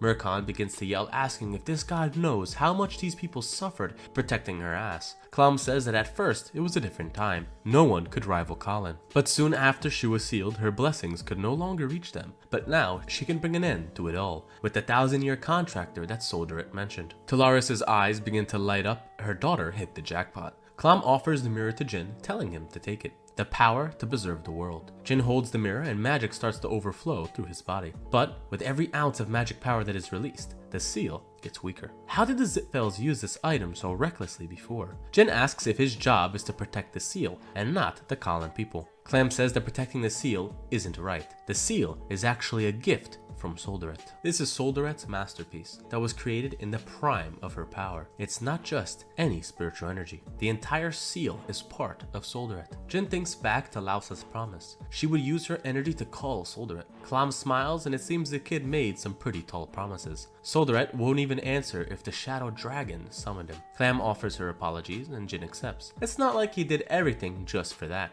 Clam looks over at Jin, thinking about his second life, and how he even got that second chance. But interrupting the god is her hand starting to glow. She's running out of time. The goddess has said what she needed to say, and now it's time to leave. The curse plaguing the Collins is over. Dear child of Solderet, our savior, I thank you. Clam returns inside the mirror and wishes Jin good luck on his journey. Talaris starts to laugh. It's not every day a god expresses gratitude to a human. She asks Jin if he's ready to fight the Zipfels, because they're not going to stay idle for too long. Reinforcements might arrive. Jin tells the Collins that he will guide them out of here. We shift to inside the mirror and it seems Lausa's soul is now trapped as well. This was the only way they could have saved everyone, with Clam borrowing her body. The god apologizes, but this is a sacrifice that saved all of her people. Lausa carried a heavy burden. The girl bows and thanks her god for saving her people, and tells her not to apologize. No one is to blame. Clam looks towards the sky and is thankful that she had such a devout follower. She prays that Jin Rune Candle can create a world where this pain does not exist. Lausa thinks on her people. They were regarded as primitive and enslaved by the Zipfels, and if they ended up with the mirror, countless lives and sacrifices would have been for nothing. It's a miracle that it landed in the hands of Jin. Jin smiles and thanks all the people of Kallen. He would have died without their help, but thinks to himself that he prevented a future in which the Zipfels could mass produce magicians and rule the world. Jin says that he will prepare a place for the Kallen people in Hufester. This location makes Dino shocked. Jin, you don't have to do this for us. But our boy hands out a recommendation by his sister Luna. Dino and Tika are thankful. Jin tells them that if they're really happy, try to bitch about the Zipfels a little bit more in those articles. Dino says it's hard to write against them, but Jin tells the man not to worry. Dino isn't the only one who hates the Zipfels, but he will be the trigger. Dino's words will spark hate in everyone around the world who were affected by the Zipfels, just like this. You're gonna be a good journalist, Dino. Have confidence. Dino is motivated by these words. We shift to Jin entering a room and properly greets Miss Talaris and thanks her for her help. The leader of the Ice Tower says it wasn't that big of a deal, and now she's concerned that the two clans might go to war. Keliark will be more cautious of the Ice Tower now, but even the master of the Zipfels would have never thought a god would descend, so maybe he will assume Talaris has become stronger. She tells Jin not to thank her. This was out of her goodwill. Jin asks the madam if she wants any compensation, and this makes her smile. She didn't expect things to turn out like this. Maybe she should fleece the boy while she can. But she did end up getting some good information about Jin, so she'll probably let this slide. Talaris looks towards Cyrus and giggles, causing her to blush. Jin bows and thanks the Ice Master, and before he leaves, Cyrus tells him to stay safe, and the next time they meet, they're gonna see who's stronger, fair and square. Talaris just laughs. It seems her daughter isn't honest about her true feelings. She's still a teenager after all. We shift to Siren being badass as usual, like he can't be up in an office or anything, he's gotta be in a fucking dark cave cooking monster meat. A woman approaches, telling him that they will get right to the point, and it's actually Talaris, asking Siren if he wants the youngest to marry her daughter. Luna gets a report on what her crackhead brother has been up to, but she isn't too surprised, even though it did involve the Kozek White Knights and the master of the Ice Tower. She looks over at the priestess and Dino regarding the letter that Jin gave. Luna closes up the paper and asks Tika what her specialty is. They can't just lounge around for free because they're refugees. They're gonna have to be a part of the community and mesh with the citizens. Tika lights up in excitement, and Luna shifts her focus to Dino, and always come to her for assistance. She'll do whatever she can, but in return, you must obtain the results that Jin has asked of you.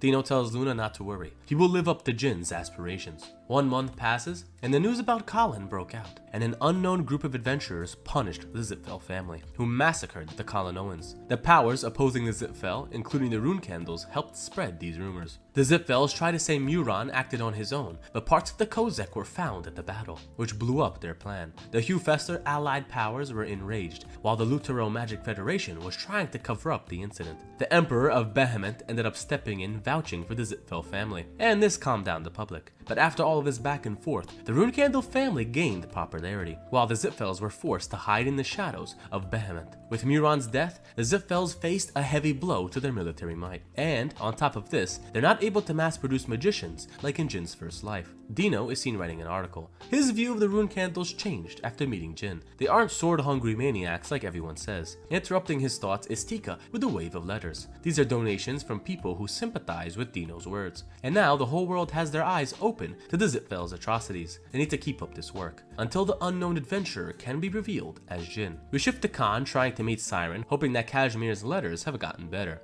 But he sees a huge ice pillar he summoned. He runs up to see Talaris, sending another huge spell, and then quickly after apologizes to Siren. But Siren tells her to cut the bullshit. Are you gonna come here and interrupt my meditation for a marriage request? Talaris won't cling to Siren like she did in the past. She spots Khan in her peripheral vision and sends a wave at him. But as he blocks it, she recognizes him. Ah, Khan, it's been a while. Siren tells Khan to ignore this crazy bitch and asks for the letter. Siren reads the short and to the point letter from Kashmir, listing the achievements of Jin. It seems he cut off Muron's head. Khan informs Siren that the unknown adventurer who freed the Kallens and fought the Kozek was in the same area of Jin. But Siren doesn't think Jin is strong enough to face the Kozek. Oh, was that you, Talaris? The girl smiles at Siren. Don't look at me like that. Nothing in the letter mentioned Talaris, and Siren curses Kashmir in his mind. How dare that bastard withhold this information? It seems like he needs a warning. Talaris tells Siren to think about it differently. Praise the man instead. It's evident that he has sworn loyalty, not to you,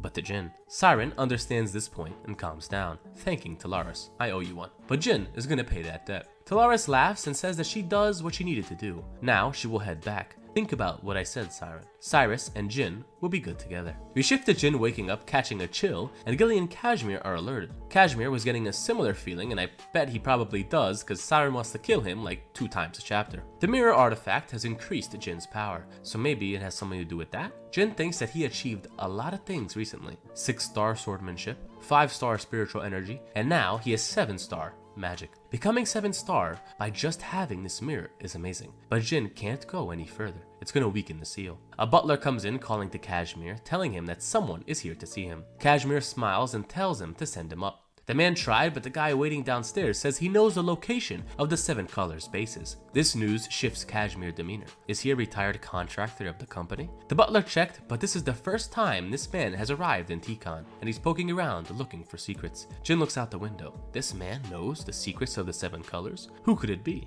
But he looks outside to see someone and is shocked to see that it's Jet. Little recap of our boy Jet. This guy backstabbed Jin in his first life, and every time Jin thinks about him, he wants to beat him silly. But this time around, Jin let him live because he does have a son, but it seems that he's in trouble. Jet is kneeling on the floor talking to Kashmir, and Kashmir asks the man how he knows the location of their camp. Jet introduces himself and said he worked in Akin with Tessing. Jet says that he is actually the whistleblower, and Kashmir connects the dots on what Jin did. Kashmir will help based on how Jet answers his question. Jet doesn't want to answer anything until his safety can be guaranteed. Kashmir starts to get angry, asking the man if he thinks he has an option. You're gonna die unless you open your mouth. Jet grovels on the floor and yells that he has more information on Spider-Hand Zalu. This catches Jin's attention. Kashmir calls Jin Sir and says this man might be full of shit. Jet notices the word Sir and thinks that Kashmir should be the ruler of Tikon, but to his surprise, he turns around to see Jin. It's been a while, huh, Jet? What is this gift I bought you doing here? Kashmir notes that the name Marius is very common and can be found everywhere in the continent,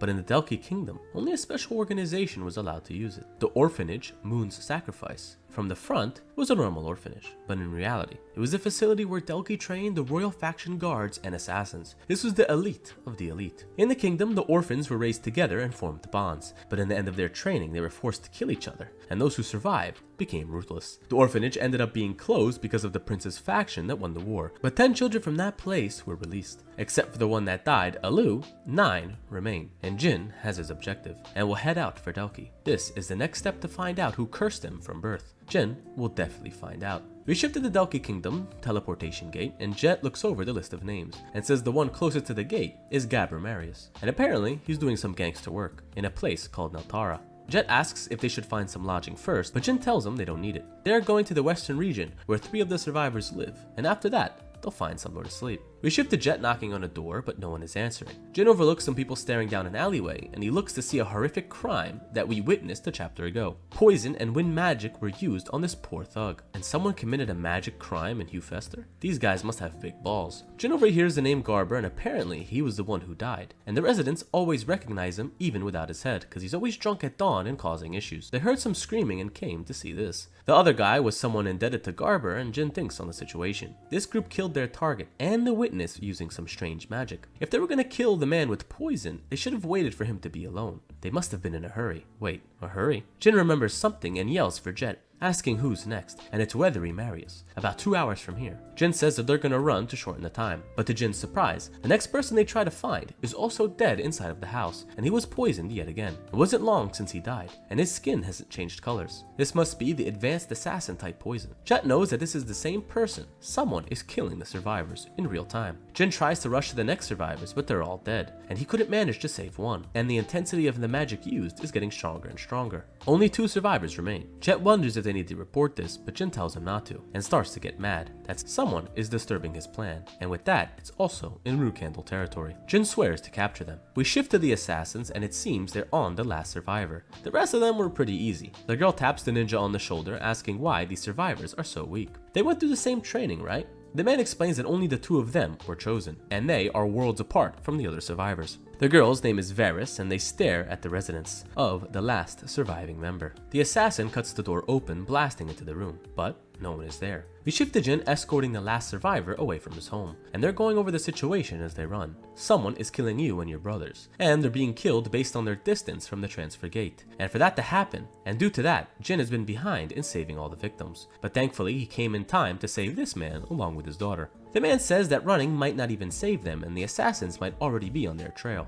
Jin asks what he means. The man explains that even though all of them are from the same orphanage, and even though all of the survivors are out of practice, they still survive the rigorous training, and they're not that weak. So only 2 people could go around killing them, Varys and Kujan. They are on a whole different level than the rest of the survivors. Jin thought there were only 10 survivors, but turns out there were actually 12, and the remaining 2 were trained directly by the master. Interrupting the conversation is a huge blast right behind the man. Jin turns and yells for Den Marius, but Varys walks up. "Oh, I thought I hit that. Oh well. I knew you would come this way. Where did you get so sharp? Huh, Den?" The girl raises her hand, ready to end the remaining survivor, while Kujan watches. A bolt of lightning appears near his face, and Jin is pissed off. Varys and Kujan, wasn't? I was curious on who was ruining my plans. If you're cocky enough to run around in Rune Candle territory, then I'll have to punish you myself. Jin notices that the 2 assassins didn't even try to hide their appearance, and the woman must at least be an 8-star mage. And at that, she isn't even a Zipfel. Varys starts to get mad at Den. What, you even hired a bodyguard? What the hell?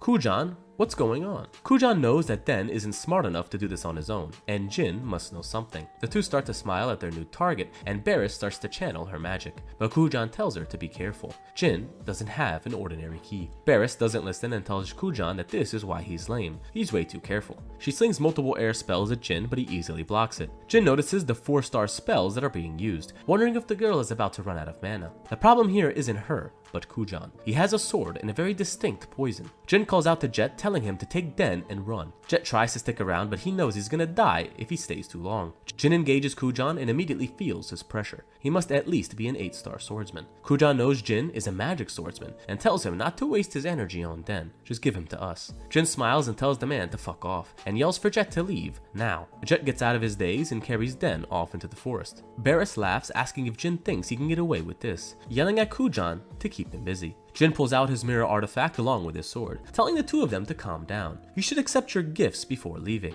and the 2 are lit up with a huge flashbang spell. The 2 lose their vision as Kujan is cut vertically. The man doesn't relent, however, and slashes back at Jin. Varys starts freaking out. Where are you? I can't see. She turns to see Kujan bleeding profusely, and this enrages her. She sparks her power into the sky, yelling, "How dare you?" Yelling at Jin, saying that she's gonna kill him. Kujan looks towards Varys and tells her to calm down. He's gonna recover. Relax. We pushed ourselves too much today. If you're not careful, you'll get overloaded. Jin expected this, and Kujan pops open a green liquid and drinks it whole. Jin is shocked. Is he drinking poison? Jin has heard of this before, and some people built up their resistance to poison by using it inversely. It eats away at their lifespan, but in return, they receive incredible power. Kujan tells Jin that he's stronger than he thought. A swordsman that can use magic, huh? What a pain in my ass. And I've never even seen this type of magic before. There's a lot I want to ask you, but my mission comes first. I'm gonna give up on catching you alive. Kujan dashes from his spot at incredible speed, and Jin is immediately taken aback. Kujan appears from right above him, but Jin manages to react in time. He can't rest yet as a wind spell is fired right at him. A barrage ensues as Jin tries to dodge. Kujan comes in flying again, but Jin parries. Kujan is starting to get worried. Jin is only about 6 stars, but his movements are clearly above that. Jin just smiles, and it seems he has to take care of the mage first. Blue flames envelop Jin as Tess is summoned, completely shocking Beerus to her arrival. She's immediately caught up in the flames, and Kujan looks back in horror. Jin asks Kujan if he has the luxury to turn away. Darkness fills the area around the 2 as Kujan looks back at Jin.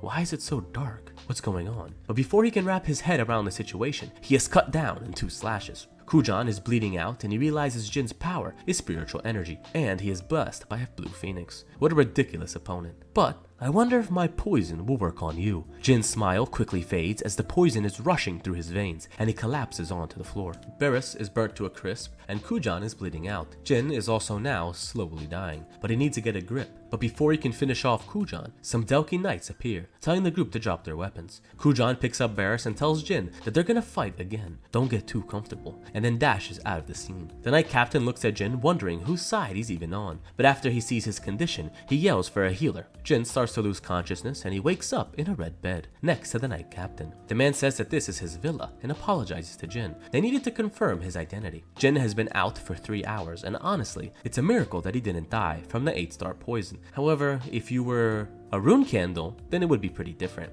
Based on the reaction, the night captain can tell that this is actually Jin rune candle. He asks what happened to the other 2, and Jin relays what happened in the fight. The captain sweats. He was sure Jin was 5 stars, and now he's at least 6. How is he so strong? Jin thanks the captain for his help, but asks if the man reported to the main house. The captain didn't, but as soon as Jin was brought over here, some really powerful people started going crazy in Delgi. Jin knows that it must be his boys and apologizes for the trouble. The captain is introduced as Prince Lakia, and he asks Jin for a favor. When he becomes flag bearer, please dispatch more guardian knights to Delgi, and please increase the amount of gold we share. Jin gets serious. Put a price on my life, huh? Jin says that he'll double the Guardian Knights and give back all of the gold shares. The prince is shocked. Can you even do that? Jin tells him not to worry because soon there'll be nothing that he can't do. The prince wonders if this boy is serious. This must mean he's aiming to be the next patriarch. We shift to the next day and Gilly and Murakhan come barging in, worried about Jin. Did you seriously fight an 8-star mage and a knight at the same time? Do you want to die? What the fuck, Jin? Jin tells everyone to calm down. He's not going to do it again. And even Quikantel is here. The kingdom is in some good hands. Jet comes flying in, thanking the heavens that Jin is okay. Jet has a busted up face and it was from Murakhan thinking that he set Jin up.